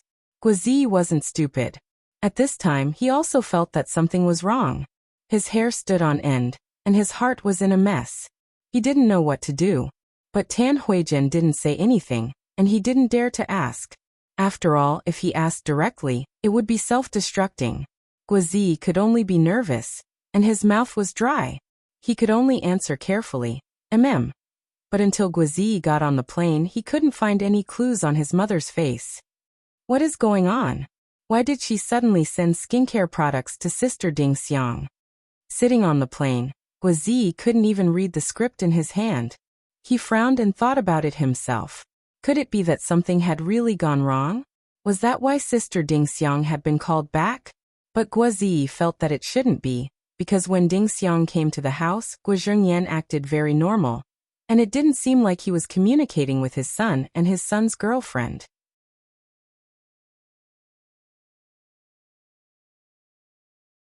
Chapter 1173. My mom might have found out about us. When Guozi passed the set of skincare products that his mom had gifted to Ding Xiang, he smiled helplessly and told Ding Xiang about it. Ding Xiang, who was already embarrassed when she found out that Guozi had given her skincare products, was so shocked that she almost dropped the box. Luckily, Guozi quickly grabbed her hand and helped her carry it. Because Guozi and Ding Xiang's relationship hadn't been made public, they didn't live together in the countryside. Ding Xiang and a girl stayed in the same room in the town hostel, and Guozi didn't allow others to give him special treatment. He stayed with a volunteer college student. However, during the day, most of the team went to their respective villages in batches for training, and Ding Xiang didn't go with them because she had to report to the leaders of the town. Therefore, Guozi could ask Ding Xiang to talk to him in his room. Guozi pulled Ding Xiang, who was still in shock, to sit on his bed. Ding Xiang couldn't help but ask, "How did your mom find out about us all of a sudden? Could it be that she accidentally found out something when I went back this time?" Guozi shook his head gently and said with a bitter smile, "I don't know how or when she found out, but I just called Yin Yan and she told me that you came over last weekend. When you first came to my house, it seemed like my mom was deliberately observing us. I don't know if she already knew about our situation, but she wasn't sure. But she wasn't completely sure. Just like how I'm giving you this skincare product now, I'm not completely sure if my mother is doing this for a deeper reason." Although Ding Xiang was in charge of such a big project and could manage it well, Ding Xiang was really at a loss when faced with such a situation. She grabbed Guozi's hand and asked in a low voice, Then what should we do? Should we confess to your mom directly?" Seeing Ding Xiang so helpless, Guozi's heroic spirit rose in his heart. He gently patted Ding Xiang's hand and said in an imposing manner, "You don't have to confess for the time being. Leave this matter to me." "How are you going to deal with it?" Ding Xiang asked, puzzled. Guozi smiled and said, "Think about it. If my mother really found out about us, why didn't she say it directly? Could it be that she hasn't discovered it yet?" Ding Xiang asked softly. "No, he must have discovered it. But I think she doesn't want to cause trouble for us. Maybe it's because my dad still has some obstacles, but my mom definitely likes you. Otherwise, she wouldn't have given you this set of skincare products and told me to tell you to take good care of it." Guozi excitedly analyzed. "That's why my mother likes you as her daughter-in-law. You're virtuous and hardworking. She even helped you hide it."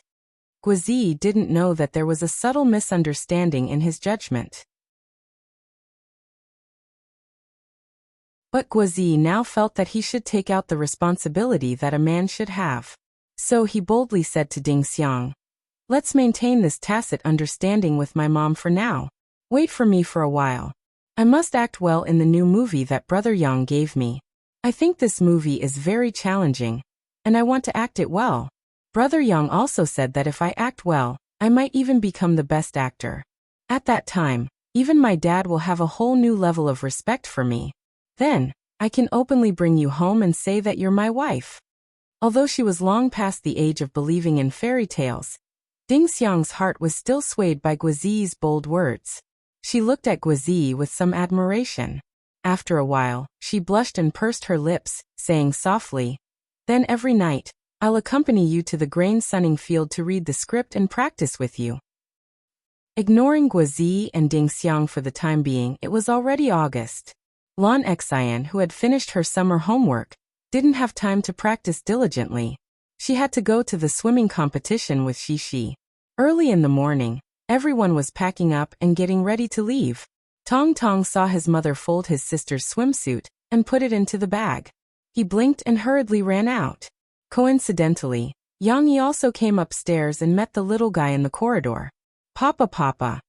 Tong Tong excitedly grabbed his father's finger and pointed outside with his other hand. He wanted to say something, but he didn't know how to express himself. So he mumbled something in an alien language, "Nana, Nana." "What do you want to take?" Yang Yi asked with a smile, thinking that Tong Tong was talking about the word take. Tong Tong was a little discouraged. He had no choice but to pull his father downstairs. "Slow down, don't rush." Yang Yi had no choice but to follow his restless son up the stairs, step by step, to see where he was going. Tong Tong took his father's hand and walked out of the house through the back door. They came to the swimming pool and pointed at the swimming ring that Yang Yi folded under the awning. He said in a childish voice, "Nana, that. What do you want to do?" Yang Yi asked in confusion. Why couldn't his father understand what he was trying to say? However, little Momo was used to it. He pouted his little mouth and went forward by himself. His little hand pulled open the floating board and took out his small swimming ring that had not been pumped up yet. He held it in his right hand and held his father's hand with his left. Yang Yi thought of something and said with a smile, "Why are you bringing this swimming ring? We're not going to swim today. We're going to watch your sister's competition. You can't bring this with you." Tong Tong raised his head and looked at him in confusion. His big, innocent eyes were filled with anticipation that he wanted to swim with his sister. Yang Yi had no choice but to coax her for a while. After much persuasion, little rascal finally put the swimming ring back. Lan Xian was going to participate in the competition, so Lan Haokai and Wu Jingjing had to accompany her. However, Lan Xian wanted to sit in the same car as Xi. She refused to take her family's car. Therefore, Lan Haokai had no choice but to get someone to drive the company's minibus. Yang Yi didn't need to drive himself. Everyone sat in the minibus to the competition. This was good. Everyone sat together and talked and laughed along the way. Xi, the competition is going to start. Are you scared? Lan Haokai teased Xi with a smile. I'm not scared. I've participated in so many competitions. Xi sat beside Lan Xian. Perhaps it was because the seat belt was a little uncomfortable, but her little butt was twisting around on the chair. She giggled and said, I've even won an award before. Because I'm a good dancer. But we're not going to a dancing competition this time. Lan Haokai laughed and said, It's a swimming competition. Many people are participating. Some of the boys have learned how to swim, so they can swim very fast. Xi was a little hesitant. She blinked her big bright eyes and said hesitantly, Then I don't know. It's okay. Lan Xian sat aside and said indifferently, What's there to be scared of? That's because you're not ambitious. You just want to have fun, unlike Xi. Xi is so ambitious. If you want to win, you have to pursue it. Wu Jingjing was like many mothers, using other people's children as examples. Fortunately, Lan Xian was already used to it. She pursed her lips and didn't answer her mother's words. She just continued to flirt with Xi. However, Xi was more serious. She hugged Lan Xian's arm and rubbed her head against it. Her eyes were curved into crescents, and she was as bright and adorable as a rainbow after the rain. She explained, I'm not either. My papa also said that we don't want to win everything. We just need to work hard.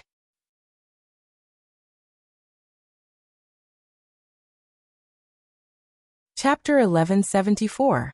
When they arrived at the swimming pool, the scene was not as crowded as Yang Yi had imagined. However, this wasn't something surprising. After all, this was just a swimming competition held by the city. Even if it was labeled as a national competition, only some young parents were willing to sign their children up for this kind of small competition. The onlookers were also their family members. No outsider would be so free as to come and watch a group of children compete in a competition. However, the children participating in the competition, as well as the parents and grandparents who had accompanied them here, were all chatting noisily in the not-so-large swimming pool, especially in the waiting area and the audience seats. It still gave off a lively feeling. Xi was a little nervous when she saw so many people. She followed closely beside her father, and let her father hold her little hand. Then, she carefully looked around, just like Tong Tong, who was sitting in her father's arms, looking around curiously. Interestingly, because they had refused any preferential treatment, they also had to line up to sign in like the other parents and children. The person in charge of signing in was a female staff member, and a few student volunteers from the Sports Institute. They did not realize that the fat uncle standing in front of them was the sponsor of this event. They still said formally, the contestants sign here. They also have to write down the name and contact information of their family members. Lan Haokai quickly waved his hand, and gave his position to Yang Yi. Yang Yi hugged Tong Tong, smiled at Xi and asked, They need your signature. Why don't you sign it? Do you still remember how to write my name and phone number? Yang Yi had asked Xi to memorize these as early as when she was 4 years old. Of course, for a little girl with a super good memory, this was not a difficult request. Cici was eager to give it a try, but she was too embarrassed to shout in front of outsiders, so she softly replied, Hee hee, I'll remember. She was very happy to be able to show off in front of her father. This could be seen from the happy smile on her little face when she wrote down her name. Wow, you're pretty good. You can even write your own name. It's so complicated. The female staff member in charge of signing in had a good personality. After watching for a while, she smiled and praised Shishi, who was writing her name, and asked, "Which grade are you in?" Cece's face blushed as she listened. She quickly finished writing her father's phone number. Then, she took her father's hand and shyly hid behind his arm, revealing half of her face. She bit her lower lip and smiled with some pride and embarrassment. Hee hee, I'm in the first grade. No, we've already finished the first grade. We'll be in the second grade from now on. When Lon Xian heard this, she felt that Shishi's answer was not correct. How could she study in the first grade again? She shouted anxiously. Oh right. Shishi suddenly realized that she had said something wrong. The little girl felt even more embarrassed. She took her father's hand and shook her little but unconsciously because of her anxiousness and self-blame. She explained in a low voice, "Then I'm in the second grade, and Xian Air is also in the second grade." That's already very good. Your handwriting is very good. The female staff member was still praising her. She did not intend to continue nagging. She handed some identification cards, a simple bath bag, and a schematic diagram of the venue to Yang Yi and Lance Hao Kai, and briefly introduced the process of the competition. Then she pointed to the locker room and said, "The children can go and change first. Only one parent is allowed to accompany the child in the stadium. The other parents and children will have to work hard and watch the competition in the stands." There were still children who needed to sign in, so Yang Yi and the others nodded and walked in the direction of the locker room. There were fewer people in the passage to the locker room, and there were fewer peeking eyes. After all, Murphy was so beautiful. Even though she was wearing sunglasses and a hat, her beautiful face, tall, and graceful figure was still somewhat conspicuous among the many parents. Shishi was the same. The little girl was already very beautiful. With her long hair behind her back, she gave people the feeling that she was a cultured little lady from a water town in the south of the Yangtze River. Naturally, she was more eye-catching. Now that there were fewer people around, Shishi also became lively. She took her father's hand and wanted to run to the front. Hurry up, let's go change and swim. It won't be so soon.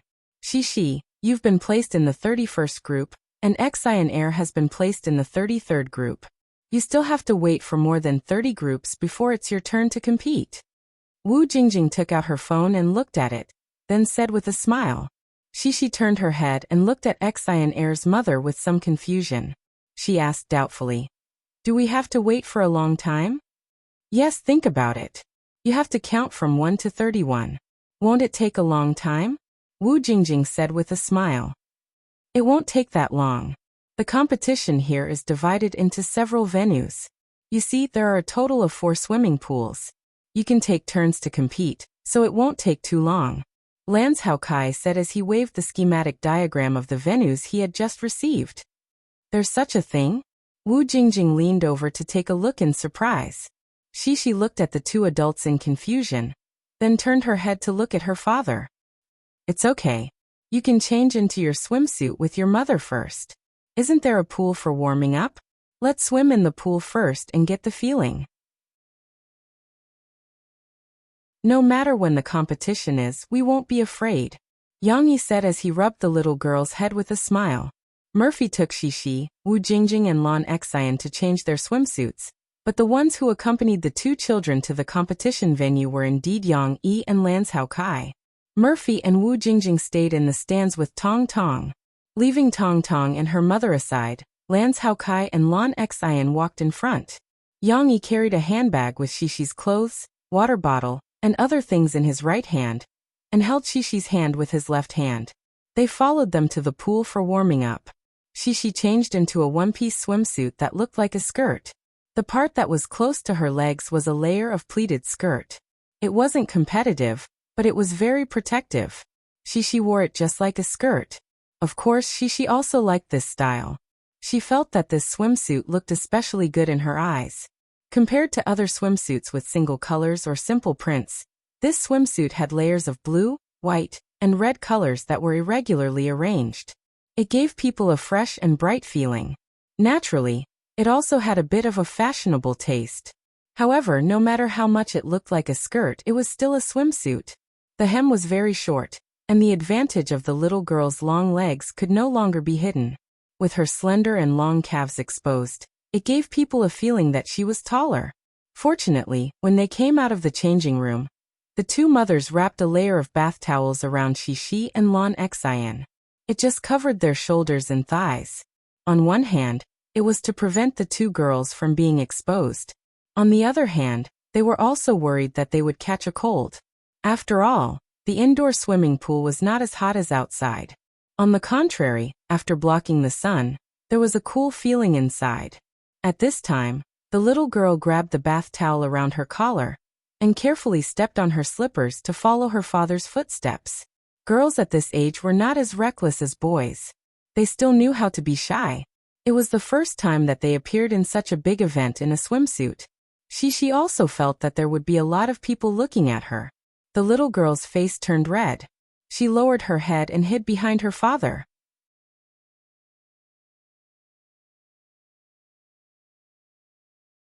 Chapter 1175. The game had already begun. From time to time, the referee's voice could be heard from the 4 large swimming pools in the inner court, as well as the excited cheers of the parents in the stands. Yang Yi listened carefully to the requirements announced on the radio. Currently, only the small athletes from the 7th to the 10th group were notified to go to the registration office. "It's not your turn yet," Yang Yi said to Shishi and Lan Xian with a smile. "Do you want to go into the water to warm up?" Stepping on the wet floor, surrounded by people, some people looked at Shishi curiously from time to time. The little girl was feeling a little reserved. Now that she heard her father say that she could play in the warm-up pool with many children, she felt as if she had been granted amnesty. She quickly nodded. "Okay. When will it be our turn?" Lan Xian and Shishi raised their heads and looked at Father Yang with their fish eyes, while wearing swimming goggles. "It'll be a while. When it's time, there will be a notice and your names will be announced." Yang Yi smiled and pointed to the loudspeaker above. "Don't worry, I'll keep an eye out for you." Shishi didn't forget to care about her friends at this time. She came over, pulled Lan Xian's arm, and said enthusiastically, "Xianair, just now your mom said that we are in the 31st and 33rd groups. It's only the 10th group now. It's not our turn yet." Yang Yi gave Shishi a bath towel. She couldn't wait and jumped into the pool with a splash. The little girl who entered the water was like a mermaid who had been released. She happily splashed the water and played happily. Lan Xian, who was still slowly adjusting her goggles, was splashed by Shishi. She shouted anxiously, "Oh Shishi, wait for me. Let's play together." "Hee, don't worry, the water isn't deep. It's just a little bit." Shishi stood up and gestured at her belly. The water level was about here. Then she lay down again and smiled at Lan Xian. The swimming pool used for warm-up was not deep, but the two girls still played in the water excitedly. Anyway, it was more comfortable to play in the water in this hot summer. Seeing this, Lan's Haokai couldn't help but remind the two girls, "Don't swim too hard. What if you run out of energy during the competition?" Yang Yi glanced at the two girls, then turned to look for Murphy and the others. Yang Yi's eyes were still very sharp. He quickly found Murphy sitting in the crowd in the direction of the pool. Although Murphy was wearing sunglasses and a hat, her temperament was too unique. Yang Yi recognized her at a glance. He smiled, took out his phone, and called them. "You don't need to tell me your location. I see you." Yang Yi laughed. Murphy's mischievous laughter came from the phone. "I also see that you see us, because I can see you all the time." Yang Yi was a little surprised. You can see me? I just saw that you were still lowering your head." That was only after I was discovered by you. I'm also very observant and alert." Mo Fei said proudly. After showing off, she became serious and explained to Yang Yi, "Actually, it's Hua. He wanted to play with his sister, and they got into a fight. I'm still comforting him now. Hua, don't move." Yang Yi heard some noise from Murphy's side. It turned out that when the phone rang, Tong Tong stopped for a while. He looked up and opened his mouth to watch his mother answer the phone. But now that he heard his mother scolding him, he pouted unwillingly. He even wanted to reach for the phone. "Ooh, I want my sister." The little guy's unwilling cry came from the phone. Fortunately, Wu Jingjing helped carry Tong Tong over and said to him, "Look, look who's over there?" With Tong Tong's attention attracted, Murphy had a chance to continue talking to Yang Yi. She was so angry that she couldn't help but laugh. "Hey, look at your son. He's getting more and more active and naughty. He doesn't even want to sit with his mother for a while, and he wants to play with his sister." Yang Yi said softly, "It's my fault. I forgot to give him one of Huahua's toys. He must be bored sitting alone in the stands. I didn't see him sticking to my sister like this when she went to school." Murphy complained to Yang Yi. But suddenly, her voice became lighter. There's a new situation. I'll tell you later." Murphy hung up the phone excitedly, leaving a confused Yang Yi behind. Yang Yi didn't know that after Wu Jingjing carried Tong Tong over, Tong Tong did look curiously in the direction she pointed. But since he was so far away and didn't know how to differentiate by clothes, he naturally couldn't recognize his father. But at this moment, Tong Tong's ears seemed to have heard something. He turned his head and unknowingly, his attention was attracted again. In the direction Tong Tong was looking, there was a chubby little girl. She looked a little younger than Tong Tong, probably a little over a year old. She was wearing a red dress with white dots and a bow on it. She was being carried in her mother's arms. However, compared to Tong Tong, who was already strong enough to run around, this little girl was much more adorable. Her mother smiled as she pointed at her, and taught her how to speak. "Brother Tsong Tsong, little sister Fei Fei." However, this little girl still stared blankly at her mother's face. Even though her mother had changed to a simpler brother and sister, she still had no interest in following suit. Instead, for some reason, she grinned happily and her little hand softly reached out to touch her mother's face. Brother Tsong Tsong was probably a 5-year-old boy sitting next to them. He ignored his little sister and ate a lollipop while watching the competition in the swimming pool excitedly. Tong Tong stared at the little girl in a daze. He even forgot why he almost started crying. Wu Jingjing naturally noticed this and held back her laughter. When Murphy put down the phone, she leaned over and whispered to Murphy, "Look at your son. He has such good taste. He's not looking for an older sister, but now he's interested in someone else's little sister." Murphy also couldn't help but laugh, but she didn't dare to speak. She raised her hand and made a shu gesture to Wu Jingjing, indicating that she shouldn't disturb Tong Tong. It was good that they could quiet down. Otherwise, it would be quite embarrassing if they started crying in public. However, Tong Tong still felt a little movement. He turned his head curiously and looked at his mother. The little guy was happy to share his discovery with his mother. He pointed at the little girl and gestured for his mother to look. Then he said in a childish voice, "Big sister." "She's not a big sister. She should be a little sister. You're older than her." Murphy didn't know whether to laugh or cry. Not a big sister? Tong Tong blinked and was a little confused. He couldn't understand why it wasn't a big sister.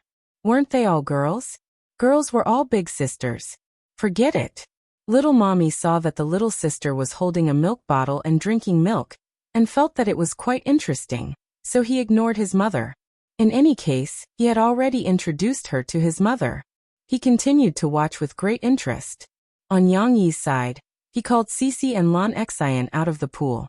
Although it wasn't their turn yet, the two girls had already been playing in the water for more than 10 minutes. It was time for them to come out and take a break to rehydrate themselves. They would be going for the competition soon. "I haven't had enough fun yet," she said to her father. She still hadn't had enough.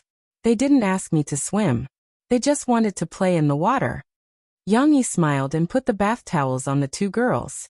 He also took out a towel from his bag to wipe Shishi's wet little face. Lan Xian still had her father to take care of her. He said, "You still want to play? Did you forget why we came here today?" Shishi wrapped herself in the bath towel and naughtily snuggled into her father's arms. Then she hugged her father's waist and giggled. "I know, we have a competition." Lan Xian took a sip from the water bottle her father handed over. She realized it was just plain water and said with disappointment, "Oh, this water doesn't taste good. Dad, I want to eat ice cream." "Where can I get ice cream for you now?" Lon Jokai looked around and said helplessly. She was really a child.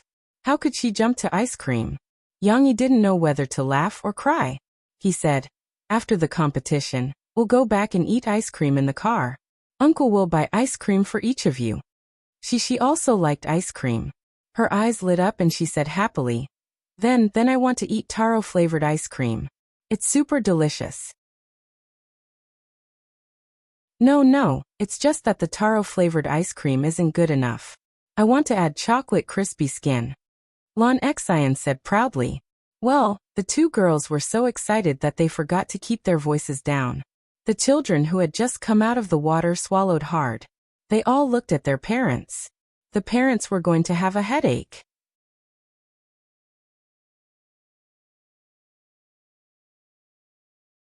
Chapter 1176. Don't think that Yang Yi was already a has-been star. No one could recognize him even if he stood in the swimming pool without any disguise. In fact, he had only stood by the pool for a short while, but because of his and Lance Haokai's extraordinary temperament, they had already attracted a lot of attention. Among them, some of the young parents couldn't help but look at Yang Yi, and then revealed a look of surprise. Obviously, they also recognized the tall man's identity. They stared at Yang Yi for a long time and Yang Yi noticed it. From the corner of his eye, he saw that some of them were frantically searching for further confirmation with their phones, and some secretly took 2 photos of Yang Yi. Yang Yi didn't care too much. After all, as a star, he had long been used to being secretly photographed. He was calm in front of the camera, as if he didn't notice at all. Of course, he didn't care about being secretly photographed, but for Shishi and Lon Xian, Yang Yi was still more careful. As soon as they came out of the pool, Yang Yi took a bath towel and put it on them. In addition, he also didn't leave a trace of other people's cameras with his body, but on the surface, he was still talking and laughing with the little ones, so they didn't notice anything unusual. But other people also had acting skills. Yang Yi and the others sat on the bench for a while. When the announcement on the radio came to Group 24, a mother with a shy blush on her cheeks and her son who looked to be around 8 years old seemed to inadvertently pass by Yang Yi and the others. Then, "Hey, aren't you Yang Yi?" She seemed to have just discovered him, and reached out to cover her mouth, and exclaimed in surprise. Yang Yi smiled helplessly in his heart. He had a photographic memory, so of course he could recognize that she was one of the young mothers who was secretly looking at him. But after all, she was his fan. Yang Yi hesitated for a moment, and decided not to tell her so that she wouldn't be embarrassed. Yang Yi smiled gently, and told her not to say anything. Yes, I won't tell anyone." The young mother nodded excitedly and said in a low voice, "Oh Yang Yi, I'm so lucky to see you. I'm so happy. Did you bring Shishi to the competition too? I'm so excited. I finally got to see you in person. Can I take a picture with you?" She was indeed excited. Even though she had lowered her voice, she was so excited that she was incoherent. She looked at her son, a little boy who already had his own independent thoughts. He was looking at his mother in surprise, as if he couldn't recognize her. Shishi was watching curiously when Lon Xian tugged at her arm and pulled her to the side. She whispered, "Wow, Shishi, look at how fast this person talks." "Yeah." Shishi turned around and whispered to her friend, "I don't even know what my papa will say." Yang Yi didn't say much, but agreed to take a picture with the other party. Lon Jokai took a picture of them. Of course, Yang Yi's hand was very close to his body. He only slightly bent his waist to avoid giving the fans a strong sense of oppression, because of his tall figure. Lon Xian watched them take pictures and couldn't help but pout. She whispered to Shishi, "I don't like this person. Why is she pestering your father? My mother doesn't let other women pester my father." Shishi hadn't encountered the situation that Lon Xian was talking about. She blinked her big eyes in confusion and asked in confusion, But she's my papa's fan. She's taking pictures with my papa." Lon Xian imitated her mother's tone and said unhappily, "If it were me, I would definitely drive all these bad women away." Shishi was amused by Lon Xian. She smiled with curved eyes. Looking at Lan Xian's jealous look, she giggled. Of course, the two of them were whispering to each other, and no one else could hear them. On Yang Yi's side, the fan asked Murphy for more, and then said that she was Yang Yi's fan and Murphy's fan. Finally, she asked, Yang Yi, can I make one last small request? I want to take a picture with Xixi. As she said this, she pulled her son in front of her. Obviously, she wanted to take a picture with her son. She was counting her chickens before they hatched. Yang Yi shook his head and refused without thinking, but his tone was still gentle. Forget about taking a picture with Xixi. She's still young. I hope to leave her some privacy. After sending off the fan, it didn't take long for Xixi and the others to start the recording. Yang Yi and Lan Haokai took the two girls to the recording office. At the recording office, a middle-aged official with glasses was reading the names. Group 31 the first line, XXX the second line, the fourth line, Yang Shi. Here. Yang Yi quickly raised his hand and shouted, like the other parents. She heard someone call her name. She was stunned for a moment. When she saw her father's action, she realized that someone was really calling her. The little girl held her father's hand, raised her little head in confusion, and whispered, Papa, they're calling me. It's okay. It's just like when you have classes in school and the teacher calls the roll to see if you've arrived. Yang Yi smiled and said to Xixi, Papa has already responded for you. However, this explanation made Xixi even more confused. She was not a college student. Why would the teacher call the roll in class? The little girl tilted her little head and thought for a while. When she saw that the person who called her name just now went to call someone else's name, she pouted her little mouth and stopped thinking. Interestingly, although there were 6 swimming tracks, Xixi's group 31 only had 5 children. The child from the 5th line didn't come. She didn't know if the child was delayed by something at home, or if the child was too scared to come. Because this competition was divided into groups according to age and gender, Xixi also saw the other 4 little girls in the same group when she received the number tag. However, in comparison, Xixi was taller than them. The little girls' long legs made the other 4 little girls and their parents feel as if they were facing a formidable enemy. Xixi didn't feel that she was in a competition. She was talking to her father in a relaxed mood. When she saw the other 4 little friends, although she was a little embarrassed, she still smiled at them in a friendly manner. Xixi threw out an olive branch, but no one was willing to accept it. Others felt that Xixi was a strong opponent and more or less glanced at Xixi with some hostility. When they saw Xixi looking at them, those parents turned their heads away. Under the influence of such an atmosphere, those little girls didn't want to make eye contact with Xixi.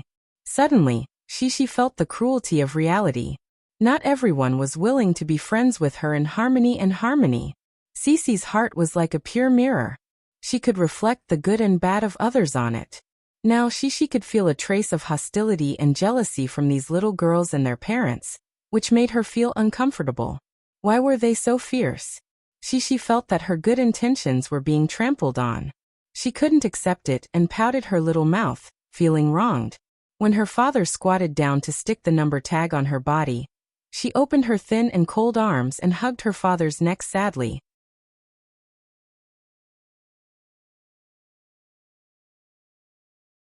Chapter 1177. How could Yang Yi not notice the change in Xixi's mood? When the little girl hugged his neck, Yang Yi noticed it. He comforted her softly as he put the number sticker on the little girl's shoulder, and asked her in a low voice.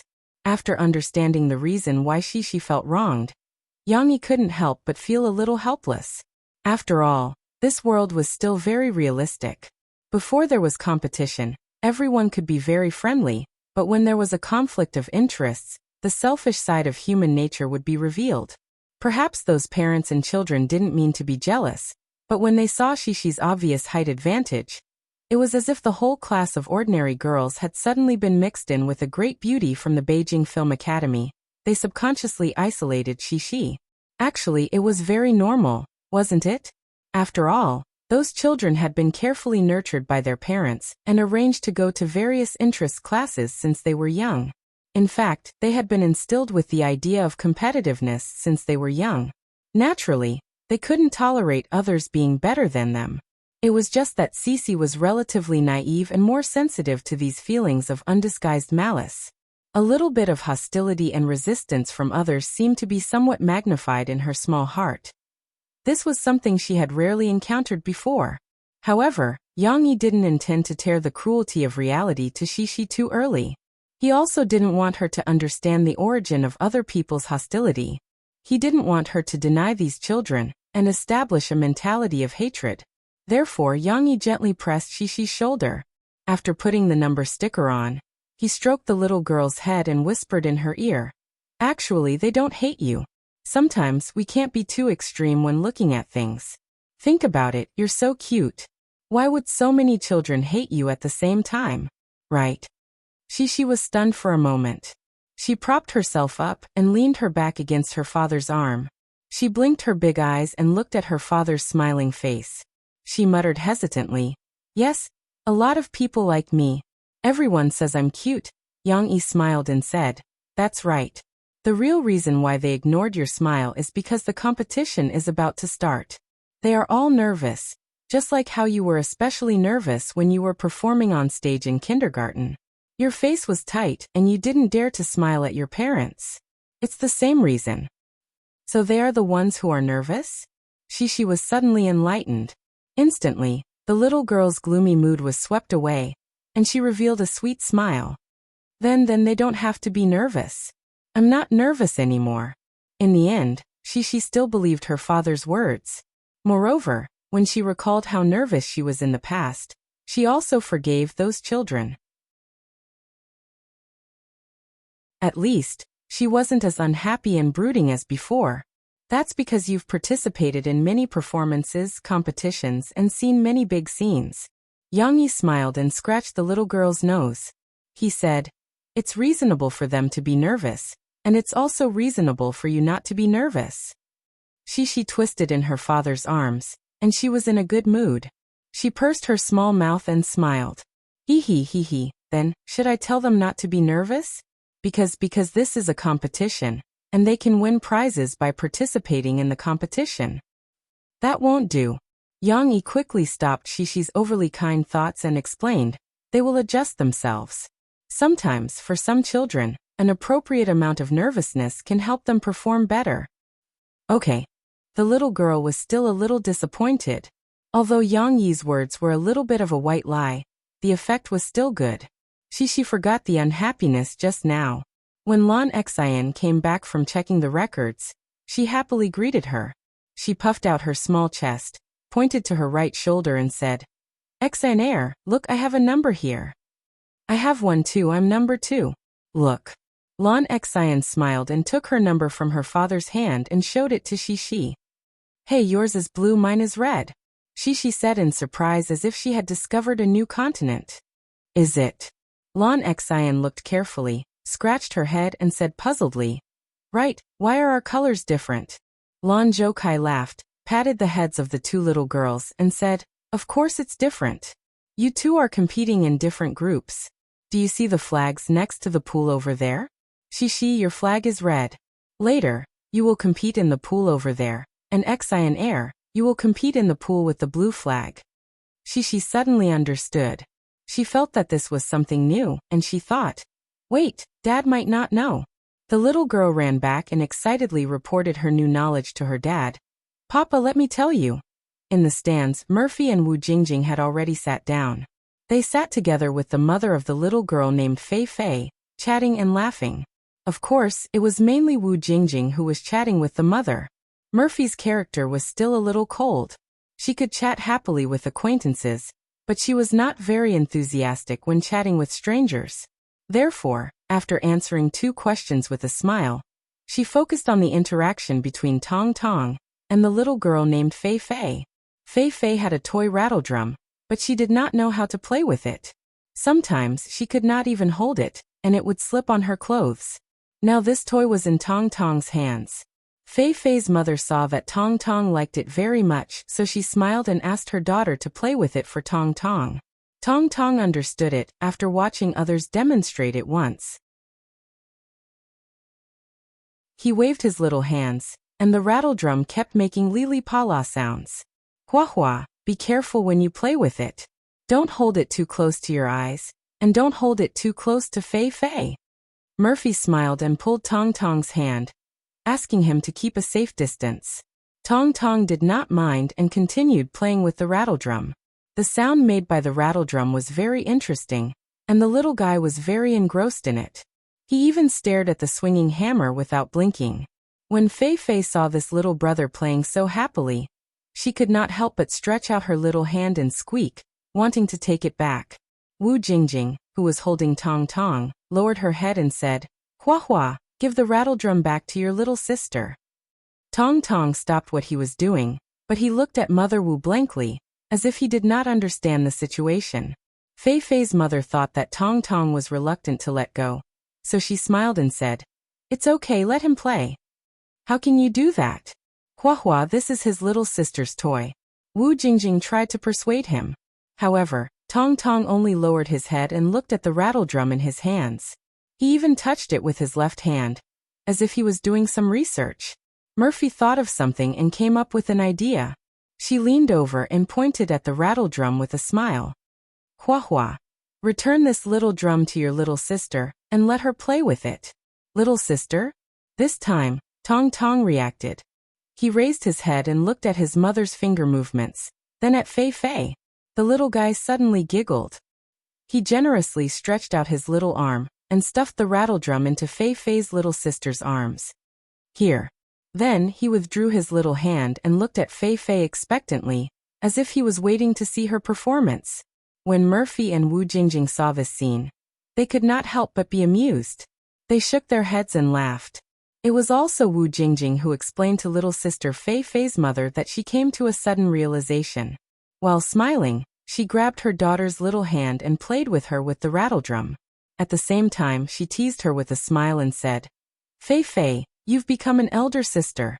Little sister, haha." At this moment, the broadcast in the field sounded. The next competition is the 31st competition of the 7 to 8-year-old girls group. The competition venue is the red zone swimming pool.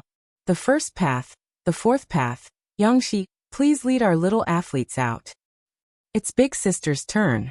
Although Murphy was watching Tong Tong, she kept her ears open.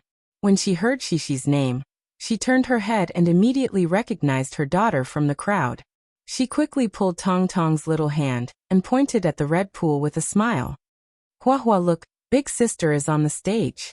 This time, Big Sister was the real Big Sister. "Little Wanwan, do you still remember your own sister? Wanwan, do you still remember your sister?"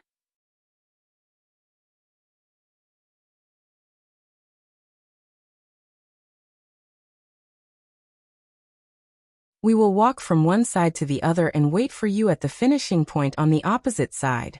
I'm waiting to cheer for you." Yang Yi pointed to the finish line 50 meters away and laughed. Shishi nodded her little head obediently. Yang Yi saw that Shishi was still a little nervous, so he smiled and pointed to the grandstand. "Oh yeah, look. Mommy and little brother are waiting to cheer for you over there." Shishi looked in the direction her father was pointing and really saw her mother waving at her. Shishi's mood suddenly lightened up, and she happily waved back in her mother's direction. However, at this time, there were already people urging the children to get into the water. After all, this was only an amateur competition. For safety reasons, the organizers did not allow diving into the water. "Do your best. Daddy believes in you. You are the best." Yang Yi saw that the little girl had put on her swimming goggles.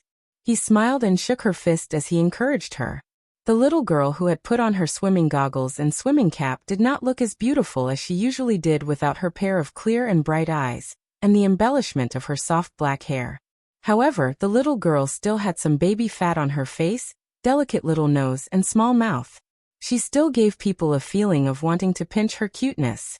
She looked up and giggled at her father, and shyly shook her little butt. She was acting coquettishly with her father. Yang Yi was relieved because looking at the little girl's appearance, it meant that she had returned to her initial state. She was very natural and relaxed. Shishi followed the other girls and obediently followed their usual practice at home. They followed the wall of the pool and slowly slid into the water. This was a children's swimming competition, so the depth of the pool was only 1 meter. When Shishi stepped on the bottom of the pool, her head, neck, and even a little of her shoulder were above the water. However, for the other little girls, the depth of the water was already above their necks, and their chins would occasionally touch the surface of the water. This was not a problem. After all, the children who dared to participate in the competition all knew how to swim.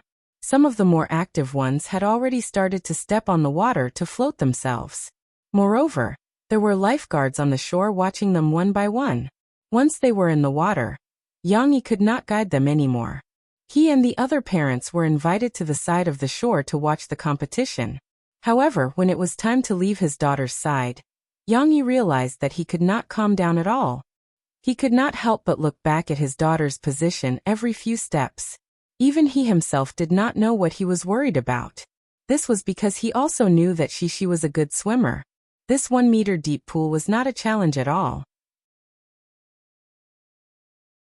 However, if he did not look at Shishi now, his heart would not be at ease. Just as he stood by the pool, before Yang-yi could wave to Shishi to signal his position, the starter was already at the starting point. He raised the starting gun and shouted loudly, "Everyone, get to your positions." According to the rules of the competition, before Shishi and the rest came to the pool, someone had already specially instructed them. The strict requirement was that they could only start swimming when they heard the starting gun. Otherwise, it would be considered a race start, and there would be a rematch.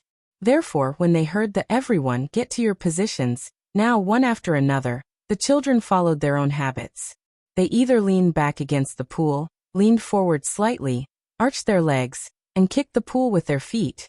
Like backstroke, they grabbed the edge of the pool with both hands and faced the pool wall. In any case, there were all kinds of things that they were prepared for. It's time to get ready. Yang-yi nervously clenched his fists and stretched his neck, as if he wanted to remind Shishi. Fortunately, when he saw that Shishi was prepared in the second position very naturally, just like in her usual training, he secretly heaved a sigh of relief. This little girl is doing well. Yang-yi could not help but feel a little proud. He beamed with joy and thought to himself, although she has not received professional training, she is still very smart. Even in such an occasion, she is not afraid. She does not flinch. She is indeed my daughter. At this moment, Yang-yi's mood was like a roller coaster. One moment he was relaxed, and the next he was nervous. It was as if it wasn't Cece who was competing, but him. No, it should be that he was facing a duel of life and death. After all, a small competition couldn't scare Yang-yi. His current level of nervousness was almost comparable to the feeling of his adrenaline surging when he encountered a major crisis in his previous life. As a matter of fact, when the starter shouted "ready," Yang-yi forcibly cut off his complacent reverie and quickly concentrated on watching the competition. Bang! A small cloud of white smoke came out of the starting gun. It's starting. Oh. Shishi started slowly. When Yang-yi saw that Shishi was half a body's length behind the others, he anxiously clenched his fists and stared at her.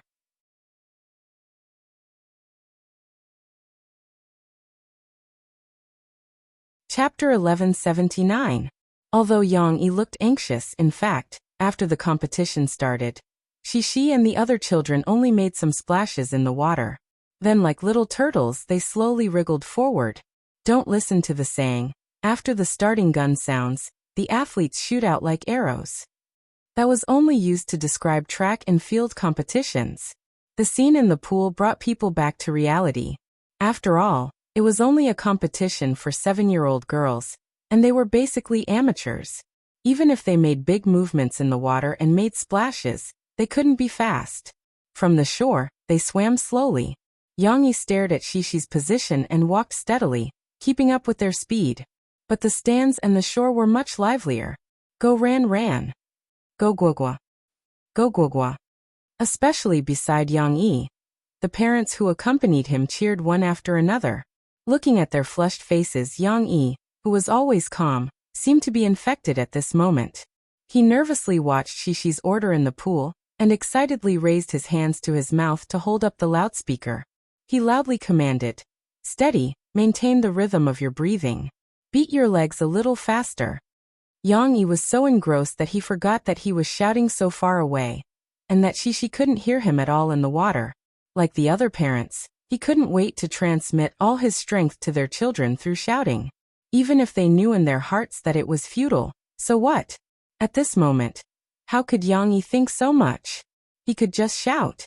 In the pool, the one swimming in the first place was a little girl from the 6th lane. She started faster than she by more than half a body's length. When she swam in the water, her swimming posture was very standard. She swung her arms left and right, breathed, and beat her legs at a very fast rhythm. One look and one could tell that she had been trained for a long time. Because she started slower, she was currently in 3rd place. However, the little girl didn't seem to notice this situation. She swam leisurely as if she was swimming in her own pool. However, it had to be said that among the 5 children, Shishi's swimming posture was the best. It couldn't be helped. Who asked the little girl to have long legs and long arms? It was also freestyle, but Shishi's long arms rotated and moved like a butterfly flapping its wings. The arc was beautiful and full of movement. Shishi's long legs slapped the water. The splashes weren't big, but the rhythm was light and gentle, causing her colorful skirt to flutter, giving off a fresh and cute feeling of a little mermaid playing in the water. The little girl's swimming rhythm was neither fast nor slow. Her movements were relatively quiet, but her speed wasn't slow at all. Perhaps it was because she had more strength every time she swung her arms, or perhaps it was because her long legs provided more thrust. The little girl's slender body was like a shuttle, silently shuttling forward. Gradually, she caught up from 3rd place to 2nd place, and was about half a body's length away from 1st place. At this moment, they were only about halfway through the swim. However, the previous sprint had consumed a lot of energy. Many of the children started to slow down. After all, they were only 7 or 8 years old girls. In terms of physical strength, they definitely couldn't compare to adults or professional athletes. Even the little girl from the 6th lane, who was swimming in 1st place, slowed down a little. Although she had undergone professional training, it was inevitable that she would slow down a little. This gave Shishi a chance to catch up. Although Shishi was usually soft and weak, her strength and stamina were the best among the children her age. Of course, this was partly due to innate factors, but it was also due to acquired efforts. Since she was 4 years old, under the guidance of her father, she would exercise for a period of time almost every morning before breakfast. Recently, she had even resumed light martial arts practice. Naturally, her physical strength was now showing. Shishi was still swimming at the same pace as before. She didn't seem to have any intention of slowing down.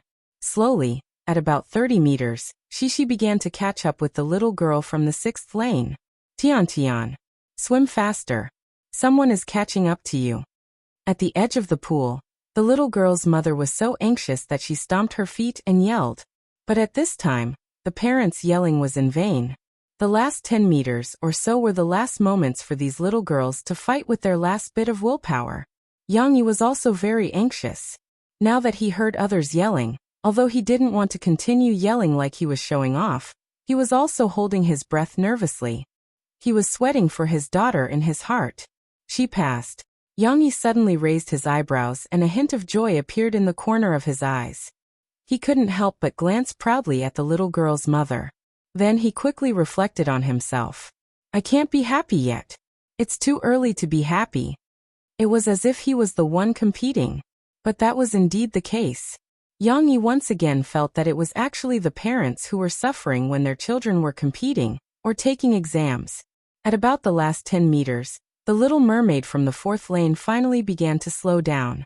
She seemed to be a little tired. After all, Shishi was also a normal person. Although the extent of Shishi's slowing down was not that much compared to the other children, she still maintained a faster speed and a certain lead. But when he saw Shishi slowing down, Yang Yi couldn't help but feel a little anxious. Come on. Come on. Yang Yi didn't dare to walk too fast. He maintained a horizontal line with his daughter. He didn't care about other people's eyes. He clapped his hands and shouted rhythmically, Come on. Hang in there a little longer. You'll reach the finish line soon. Yang Yi watched anxiously as his daughter swam in front. She still had a lead of a body length, and was about to reach the finish line of 50 meters. It looked like she was going to win. Yang Yi's emotions were in turmoil. One moment, he wanted to secretly get excited. The next moment, he was worried that his secret excitement would be discovered by God, and that God would throw a plot twist. He could only suppress this impulse. He pursed his lips, gritted his teeth, and followed closely behind. Even when Shishi was about to touch the edge of the pool with a lead of more than a body length, Yang Yi was still worried. He was afraid that the little girl would hit her head. He kept a close eye on her and quickly went around to the finish line. Fortunately, Shishi was wearing swimming goggles and could see the edge of the pool. Just as she usually did in training, her little hand touched the edge of the pool, and then slowly slid over. She grabbed the edge of the pool and stood up to catch her breath. Yang Yi finally felt relieved. He didn't have to continue being nervous. His originally tense and fierce face was now blooming with a warm smile. She won. Shishi had just poked her head out of the water. The water flowed down from the swimming cap and washed the little girl's smooth little face. She opened her mouth to breathe and wiped the water on her face with her little hand. She looked around as if she was looking for something. "Here, Daddy is here." Yang Yi's voice was no longer calm. There was only joy in it.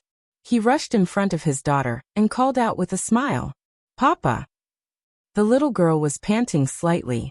She took off her uncomfortable swimming goggles, revealing a pair of big eyes that were still bright and lovely even though there were some red marks around them. Her slightly curled eyelashes fluttered as she looked at her father with some dependence. Her voice was muffled and sticky as she called out to him.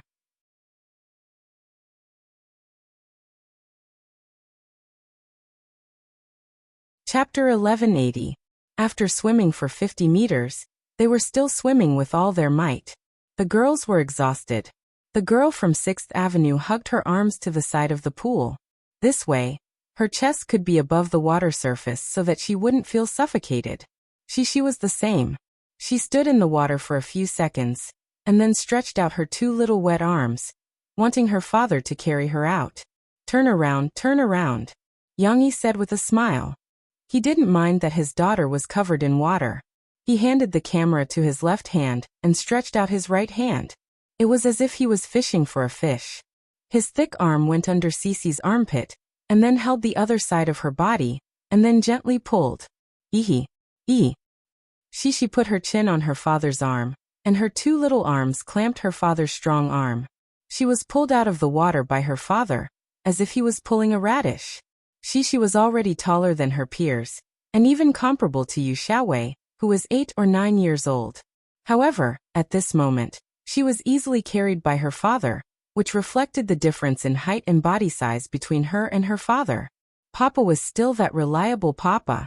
Just like Superman, he had super big and inexhaustible strength. Shishi giggled happily and deepened this concept in her heart that she had never shaken. Originally, the little girl was a little tired after swimming for 50 meters, but now that she was carried out of the water by her father, she landed lightly on the ground as if she was riding on the clouds. Shishi's eyes flashed with excitement, and she had long forgotten about the feeling of fatigue. Yang Yi put the wet little girl down. He did not care about his clothes that were wet because of Shishi. He first shook the bath towel that he had just draped over his shoulders, and put it on Shishi's two little shoulders, for fear that she would catch a cold. Shishi was obediently manipulated by her father, but she still raised her little head excitedly and told her father about her new discovery, just now. Papa, let me tell you. This pool is super big, and I swam for a long time. I thought I was going to reach it, but I haven't reached it yet. It's not like our home. Even Xian Air's pool is not as big as this. So today's swimming is still rewarding. At least you have seen how the swimming competitions on TV are like, right? Yang Yi said with a smile. Yes. Shishi nodded repeatedly. At this moment, the girl from the 6 paths, who was still panting, had also come out of the pool. Her mother was very regretful and nagged at the side. You swam very well in the beginning, and you were always the first, but why did you swim slowly later? I was overtaken by someone. I was so close, Sai, so close. Interestingly, among the several parents around, she was the only one who kept nagging. It seemed that this failure was a bit difficult for her to accept. In contrast, the other children's parents seemed to see that the gap was too big, and they were not as hostile as they were at the beginning. They just smiled and helped their children wipe their faces, comforted them in a low voice, and told their children to continue to work hard next time. Because they were a little close to each other, the mother's nagging, which was not scolding, but with a tone of reproach, could be heard. Yang-yi heard it and felt a little harsh. He thought to himself, "Isn't this increasing the frustration caused by the failure? How can the child accept it?" Yang-yi turned his head and took a look. Sure enough, the little girl named Tian lowered her head dejectedly, and her eyes were a little red. Seeing her father's movements, Cece couldn't help but poke her head out to take a look. She muttered in a low voice, "Papa, that sister seems to be about to cry." Cece only thought that because she was taller than others, she was older than others. However, Cece, who had just turned 7 years old, compared to the other children in this group of 7 or 8 years old, it was hard to tell who was older and who was younger. Yang-yi really did not have the right to intervene when others disciplined their children, unless it was too much. Therefore, in order not to affect Shishi, he smiled and helped Shishi take off her swimming cap, and said, "Don't worry, she just feels bad because she didn't win the game. Let's go and see Xian Air's game. She is also about to start. When Xian Air's game is over, let's go and find Mom to change clothes." The pool in the red zone began to clear, because the next group of athletes would come over to prepare for the game after the judges finished tabulating the data. In the blue zone, when Shishi was about to reach the finish line, the announcer had already announced the names of the contestants in the 33rd group. According to the rhythm just now, Lon Xian's game was about to start. "Okay, I want to see Xian Air's game." Shishi suddenly forgot everything else, and happily took her father's hand and shouted in a clear voice. Before leaving the pool in the red zone, Yang-yi had to ask the judge about Shishi's score. After all, this swimming game was a one-off event, and the scores of the multiple groups would be counted together, and the top 8 would be given special rewards. The other children would also have participation awards.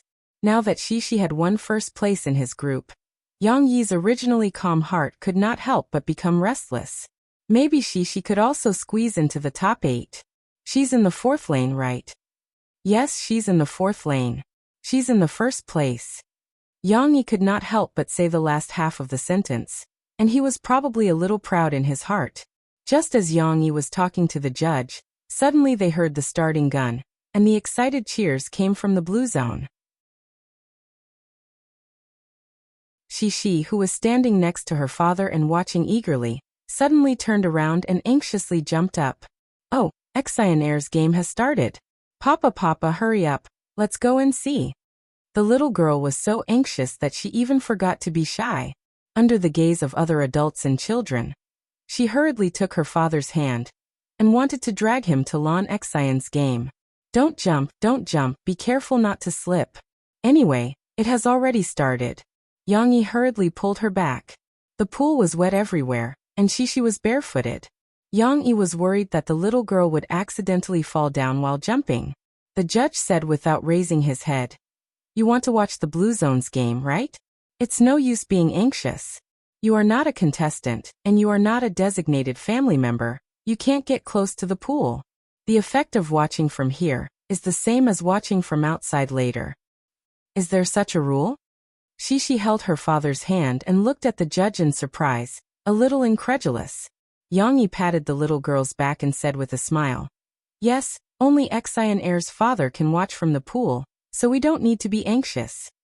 Shishi understood now.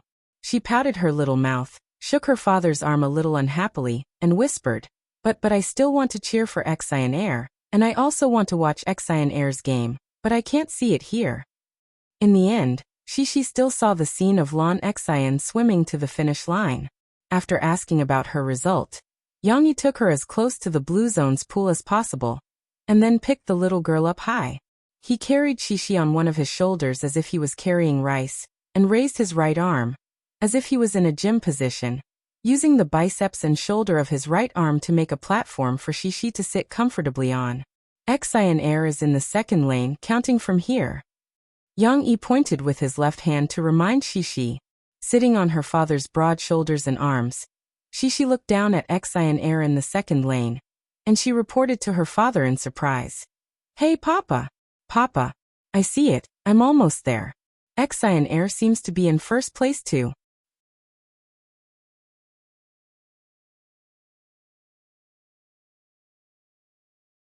Chapter 1181. Xian Air got first place? Yang Yi asked in confusion when he heard Shishi's excited cheers. Yang Yi knew that Lan Xian was a good swimmer. After all, she was buoyant in the water. When she swam at home, she was almost as good as Shishi. But this time, they were swimming in a 50-meter lane. Such a distance was not easy for children of her age. Shishi started to feel tired towards the end of the race. Lan Xian's physical condition was not as good as Shishi's, so it was also a big challenge for her to swim the full 50-meter lane with all her strength. When they began to stand still and watch the race in the blue pool was coming to an end. However, Lan Xian's group did not perform as well as Shishi's group. There was a clear gap in strength between them. Yang Yi felt that in the final stage, Lan Xian was only at the front. There were two other children who were running neck and neck with her. And as Yang Yi expected, Lan Xian swam very slowly towards the end. Yang Yi could not help but worry about her. Shishi, who was sitting on her father's shoulder, hugged her father's head and smiled. She said firmly, Xian Air will definitely get first place. I believe that Xian Air can also get first place. While waiting for Lan Xian to come out, Yang Yi received a call from Murphy. After watching Lan Xian's race, Murphy could not help but call him in a hurry to ask about Shishi's situation. She's doing well. She got first place in 1 minute and 24 seconds. She's the first in her group. Yang Yi smiled and reported to Murphy. I don't know much about Xian Air's race. It seems that the gap between the top three is not big. I don't know what the specific results will be. Xian Air also got first place. Shishi smiled brightly at the side. She took her father's hand and jumped up and down, trying to convey her words to her mother. Come on, you talk to Mom. Yang Yi saw her so eager, had no choice but to hand the phone to Shishi. The little girl leaned against her father's thigh and hugged her phone as she spoke to her mother. At first, it was Murphy who asked her. Perhaps she was concerned about her condition after the swim, but Shishi replied sweetly, No, it's just that I was a little tired at the end, but I don't feel tired anymore. I don't know either. Papa said that I was swimming so fast that I couldn't see them. Shishi was holding the phone with a towel between them. Obviously, she felt a little awkward. She quickly pulled off one side of the towel, revealing her right arm. Just like how Tibetans wore their sleeves during the day, she emptied her right hand to hold the phone and talk to her mother. It was as if a seal had been lifted. Cece seized the opportunity and excitedly shared her swimming experience with her mother, as well as her new experience in this professional swimming pool. Fortunately, Murphy knew her daughter's habits too well. She interrupted Shishi in time and said with a smile, Wait a minute, Shishi, your brother also has something to say to you. Brother, are you watching it too? Shishi asked in surprise. Of course, your brother is cheering for you. Murphy handed the phone to Tong Tong and said with a smile, Tong Tong, come on, tell your sister. Sister, you can do it, sister, you can do it, sister. Tong Tong was just brainwashed by his mother. He curiously grabbed his mother's phone and muttered perfunctorily, Street home. He didn't know what it meant, but it was very interesting. Tong Tong was influenced by his mother and said a few words. Of course, he couldn't see his sister now, so the little guy's enthusiasm decreased a lot.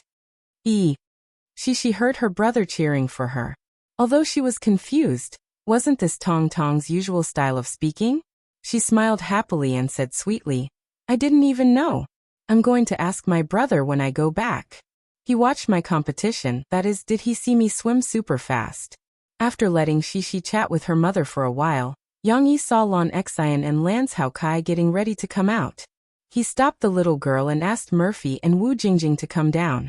They still had to take the two girls to change their clothes. Xian Air, are you first? Shishi was very happy to see Lan Xian. She couldn't wait to run over and hold Lan Xian's little hand, and asked excitedly. Of course I swim super fast. Lan Xian panted slightly and her little face was a little pale. But at this moment, she was still in high spirits and said proudly, she was right?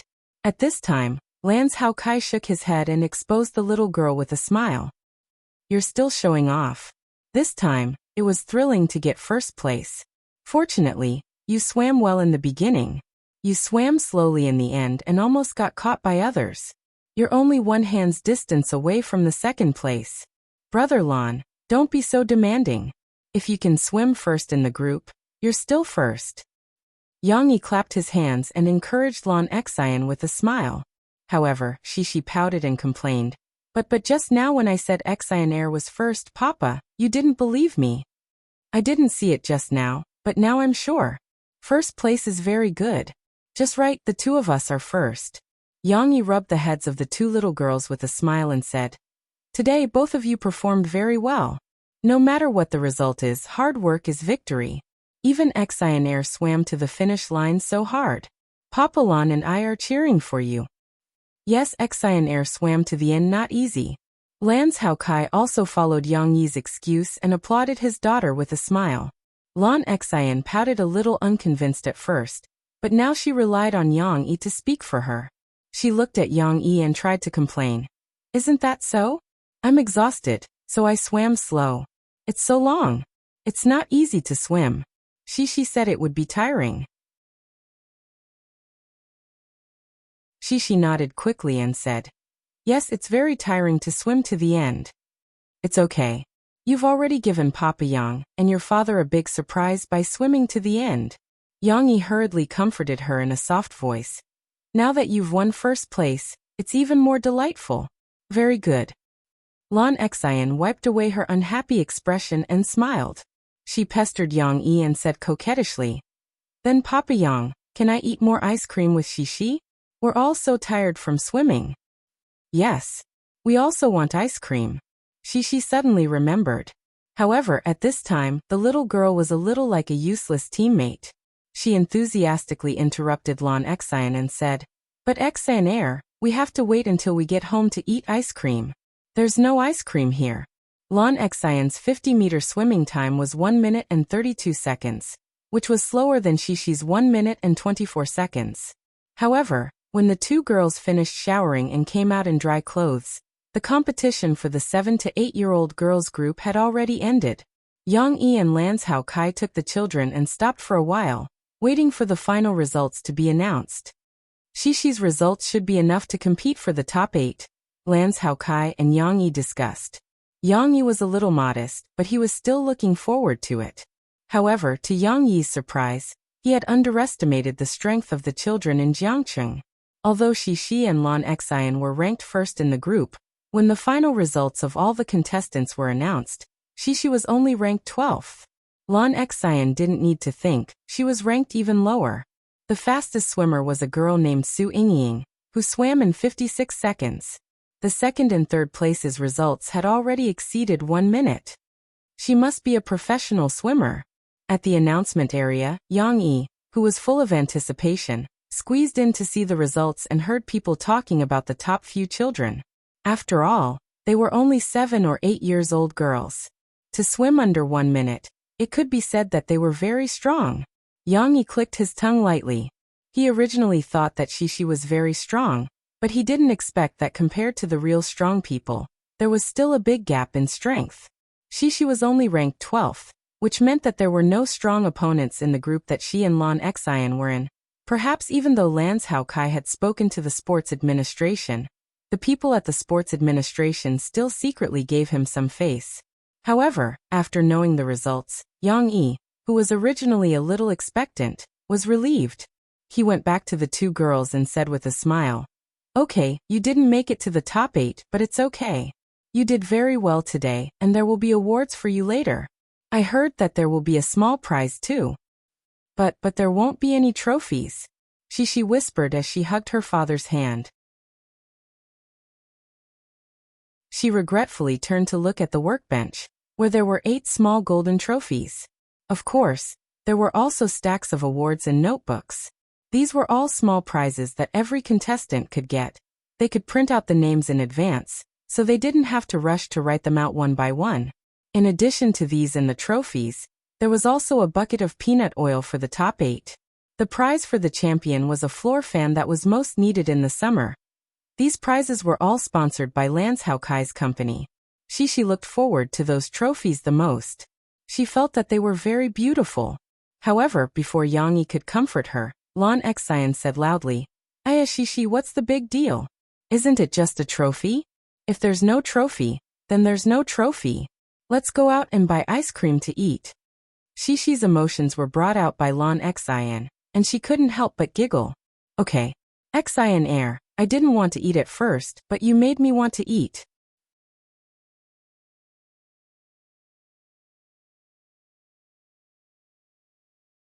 Chapter 1182. The swimming competition was over. For the two girls, the positive impact of this short period of time still needed time to ferment. But for now, Shishi and the others quickly put this matter to the back of their minds the next day, and turned their attention to other new things. Especially Lan Xian, who was finally freed from her homework, and could enjoy the precious last month of summer vacation to her heart's content. It was worth mentioning that although there were no reporters at the scene, the media still received some news from the public. The next day, related reports appeared on the internet. The conscientious media only stated the fact that Yang Yi had brought a child to participate in the swimming competition. A few photos of Shishi secretly taken by the informant made the fans unable to help but excitedly comment below. "Wow, I haven't seen Shishi in a long time. The little girl is getting prettier by the day." The competition isn't important. What's important is that Shishi rarely appears on camera. Look at her coming out of the pool, being carried by Yang Yi. She's so adorable. This is the so-called lotus flower that emerges from the water. Shishi's side profile is even better. I'm almost mesmerized by this little fairy. In the photo mentioned above, isn't the dress that Shishi is wearing a little too mature? How old is Shishi? Does she need to wear such a beautiful dress? The dress that was being discussed here was the clean and fresh new clothes that Shishi had changed into after the competition. It was a white t-shirt with English words on it, paired with a black lace-pleated skirt. The skirt was neither too long nor too short, just reaching her knees. The combination of black and white looked simple and elegant, yet it gave off a fashionable and elegant feeling. Of course, if one looked at the little girl's freshly washed hair, which was still wet and a little curly, the static Shishi in this photo indeed gave off a mature feeling of a young lady. Especially when he looked at the little girl's exquisite side profile. That was the feeling of being moved. But after all, this was just a still photo. When Shishi calmed down, she did indeed have the quiet beauty of a girl next door. But usually Shishi was lively and loved to laugh. If they saw Shishi at the scene, perhaps no one would think that she was mature. They would only wonder why this cute little girl was dressed so well. And it was worth mentioning that this dress was not bought by Murphy. It was just one of the clothes that Shishi's grandmother, Zhou Mingyu, had bought for her when she was in Jiang City this year. Shishi felt that her grandmother had a good taste. She liked all the clothes that her grandmother had picked for her. Of course, the netizen who posted that comment was quickly mocked by the netizens behind him. "I'm a girl, so I have to speak up for Shishi. What's wrong with Shishi dressing nicely? To be honest, I didn't know how envious I was of Shishi. She had parents who were so good at picking out clothes for her. When I was young, I was so envious when I saw other friends wearing beautiful dresses." "That's right. Our Shishi is wearing a dress and you're criticizing her. How bored are you? If you don't want to look, hurry up and leave." Speaking of which, Shishi wearing a nice dress isn't big news, is it? Their family is so rich. When Shishi doesn't dress well, I'll think it's big news, because it must be my father-in-law who mistreats my wife. Ha ha ha ha. Someone come, drag the person above me out. Another one has gone crazy. To be honest, I think Yang Yi's child is considered good. You know, the children of those celebrities wear all kinds of branded clothes. At such a young age, they carry luxury bags that cost more than 100,000 yuan. I've never seen such a situation with Shishi. Yang Yi is already a billionaire. He doesn't indulge his child in spending money extravagantly. He just buys her nicer clothes. Do you want to criticize him? There were still many people who supported Yang Yi and Xi. However, compared to these conscientious media, some media that liked to stir up trouble weren't so honest. Among them, Beijing X Daily deliberately distorted the facts. They seized on the fact that the competition was sponsored by Landshao Kai's company and fabricated news that Xi and Lan Xian received preferential treatment in the competition. This caused many parents to be dissatisfied with the news in an attempt to stir up more debate. Although the influence of Beijing X Daily was a little weak, and there were other big media reports in front of it, this fabricated news couldn't cause any ripples. However, it was considered a big mess. Yang Yi wasn't like some ordinary people or celebrities who cherished their wings. They wouldn't swallow their anger when they encountered such grievances. At the beginning of this year, Yang Yi had already invested in a few powerful law firms in Jiangnan. Now, in less than 2 days, Yang Yi had already organized a scary team of lawyers and directly reported Beijing X Daily to court. Warning? Asking for an apology? No way. See you in court directly. Let's not talk about these trivial matters. In early August, after Yang Yi accompanied Murphy to 2 concerts, their work temporarily came to an end. According to Yang Yi's plan, before Xi started school, they would go back to their hometown in Anqing to stay for a while and accompany the old people who didn't want to leave the village. I also want to go to Xi's grandfather's house to play. Lan Xian knew that her little friend was going back to her hometown, so she wanted to follow. Xi, I'll be very bored if you're not at home. Xi naturally wouldn't refuse. After all, she specially ran over to tell Lan Xian about this matter because she also wanted to invite Lan Xian along, just like how Lan Xian invited her to her hometown at the beginning of the holidays. Although Xi didn't go at that time, she still had to return the favor. However, Xi didn't expect that Lan Xian would bring it up herself. This was even better, as it saved her some trouble. Xi said happily, "Okay, Xian come with me. Let's go to my grandfather's house to play." However, when Wu Jingjing heard this, she was surprised that Lan Xian wanted to go to such a faraway village to play. She quickly shook her head and said, "No." "Why not?" Lan Xian asked anxiously. "Because when you go to Xi's grandfather's house, the weather will be very hot. There's no air conditioning, no TV, and it's so far from the city. It's different from our hometown," Wu Jingjing said. Xi stood aside and blinked her big eyes.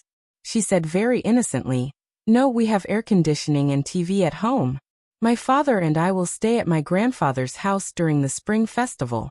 My grandfather's house is super big. Yes, there's air conditioning. I'm not afraid."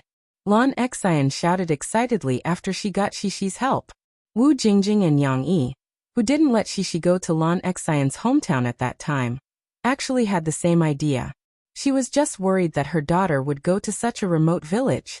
Therefore, she racked her brains to think of a reason to refuse. "Xian, there's nothing fun in the countryside. Think about it. The last time we went to Xi's hometown, there was no shopping mall or other shops." "Oh right, there's no shop." The honest Xi scratched her head and said awkwardly, "I don't want a shop. I can play with Xi at her grandfather's house." Xi said that her grandfather's house has a lot of chicks and big cattle. Lan Xian was unmoved and said firmly. Xi nodded quickly and said with a smile, "Yes, my grandfather's house is very fun. The steamed buns are also grown there. We'll take the steamed buns to our grandfather's house. Then my grandmother will cook delicious food. My grandmother is also very good at cooking. Xian, you'll definitely like it."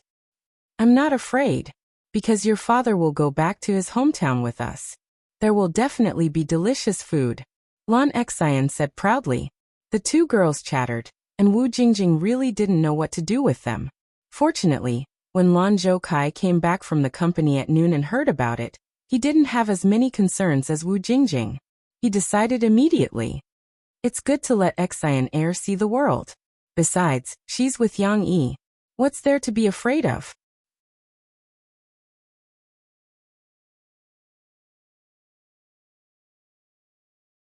Chapter 1183. My hometown is really different every day. Every time I come back, I feel like it has changed a lot. In the car, Murphy, who was pointing at the crops outside to teach Shishi and Lon Xian, couldn't help but turn her head and say to Yang Yi with emotion, "Wasn't that right?"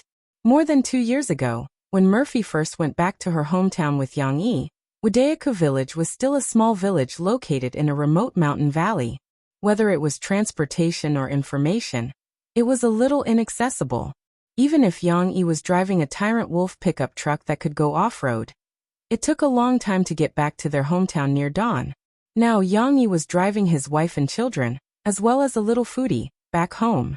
From the county town, along a straight road, it took less than an hour and a half to arrive at the entrance of the village.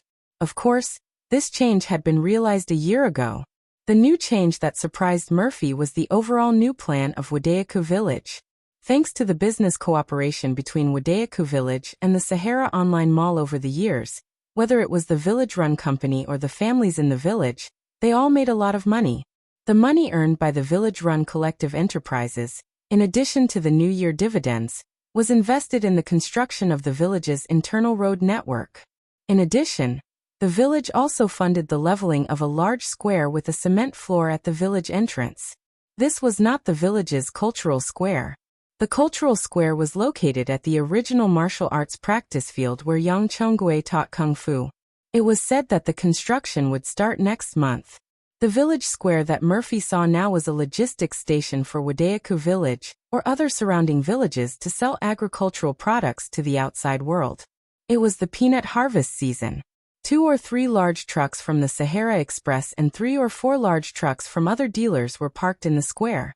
The farmers, on the other hand, were smiling as they called for their ox carts or drove their light trucks to carry their peanuts from all directions. The smart people also set up small shelters around the square to sell some iced mineral water, watermelons, homemade juice, and other products to relieve the heat. Many drivers came to patronize. The bustling scene could not be compared to the county or town, but in Murphy's opinion, it had already brought infinite vitality and hope to the small village of Wadayaku. Yang Yi drove carefully, avoiding a small pickup truck that had unloaded its cargo and left easily. Then he smiled and said to Murphy, "This is all thanks to Qingzi and the other young people. They dared to think and do it." Before Yang Yi could finish, his car circled around the square. Just as he was about to enter the village, a yellow and black fence appeared under the village gate of Wadayaku village in front of him. "If there's a barrier here, is it to prevent outside cars from entering?" Yang Yi muttered to himself in surprise. He slowed down the car and slowly stopped in front of the barrier. She couldn't sit still. When the little girl heard what her father said, she couldn't help but pull the seat belt and try to sit up.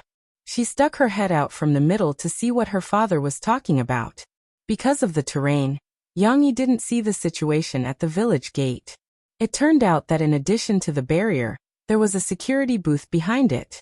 Hearing the sound of the car, an old man in his 60s who was reading a newspaper walked out from the booth.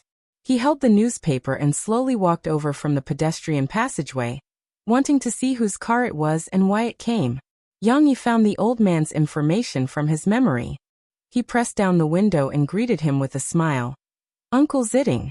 Dong Zitting was also from Dong Yue's side. The old man couldn't do farm work anymore, but he didn't want to retire at home.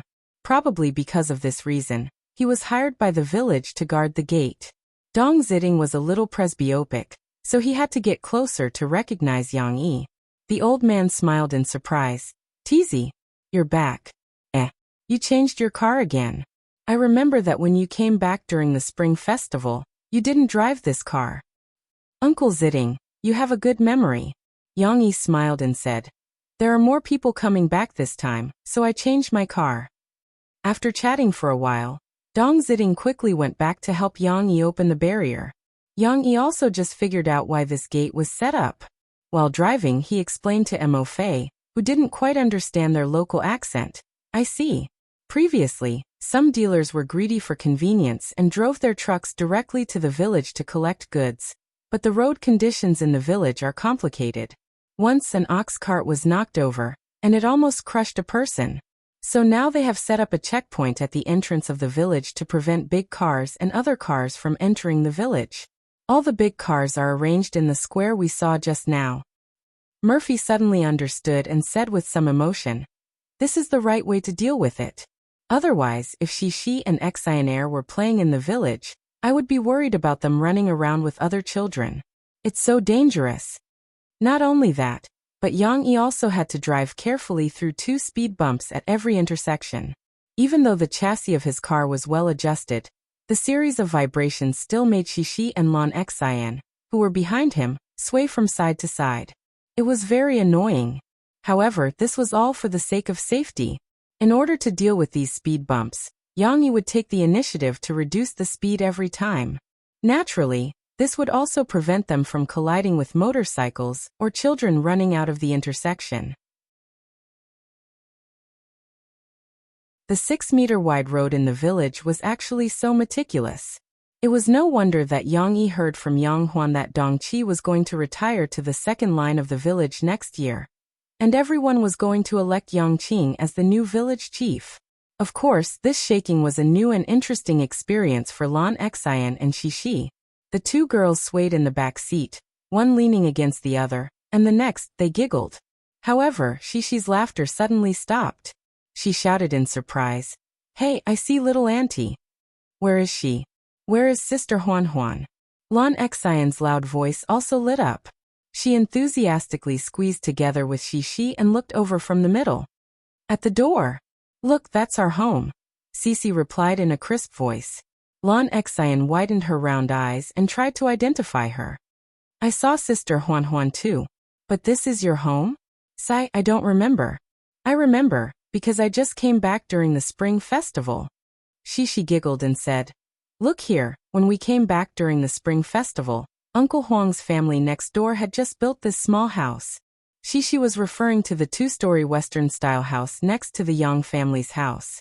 Most families in the village had started to build houses now. After all, they were rich, and everyone wanted to build houses for their children and grandchildren to marry now or in the future. The 2 girls chatted happily. Unfortunately, they couldn't open the car window. They could only wait for Yang Yi to drive into the yard and stop the car. Murphy unbuckled their seatbelts, and Shishi couldn't wait to jump out of the car. The little girl cheered and threw herself at Yang Huan.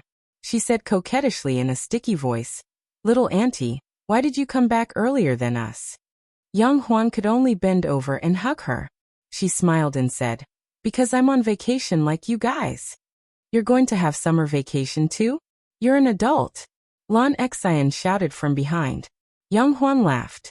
She deliberately shouted at Lan Xian, "Why can't I have summer vacation? I'm still a student." "You're still a student? But you're already an adult.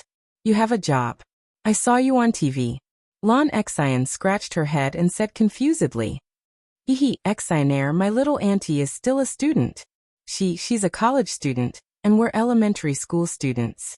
She explained for her friend enthusiastically. She seemed to know more. "But Xionaire, let me tell you, it's not because my little auntie is older than us that she's a college student." But at this time, Yang Chonggui and Dong Yue came out. She didn't have time to explain to Lan Xian.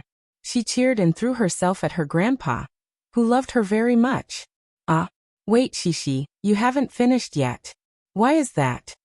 Lan Xian heard half of the story and became anxious. She asked loudly. Shishi hugged her grandpa's hand and turned around. She continued to say excitedly, Xionaire, it's because my little auntie is a college student." Then While the explanation was going on, Mo Fei also got out of the car with little Momo in her arms. Little Momo couldn't remember what Grandpa's house looked like. While holding her mother's neck nervously, she looked around with her big eyes and looked at her grandma, who came up to greet her with a smile. Oh right, Xiao Suao also saw a little boy who was even younger than her, wearing open crotch pants and sitting on the tiled floor playing under the eaves behind Granny. You're tuning in to the Earbook Haven YouTube channel. Don't forget to subscribe and join us on this journey to catch the most captivating stories.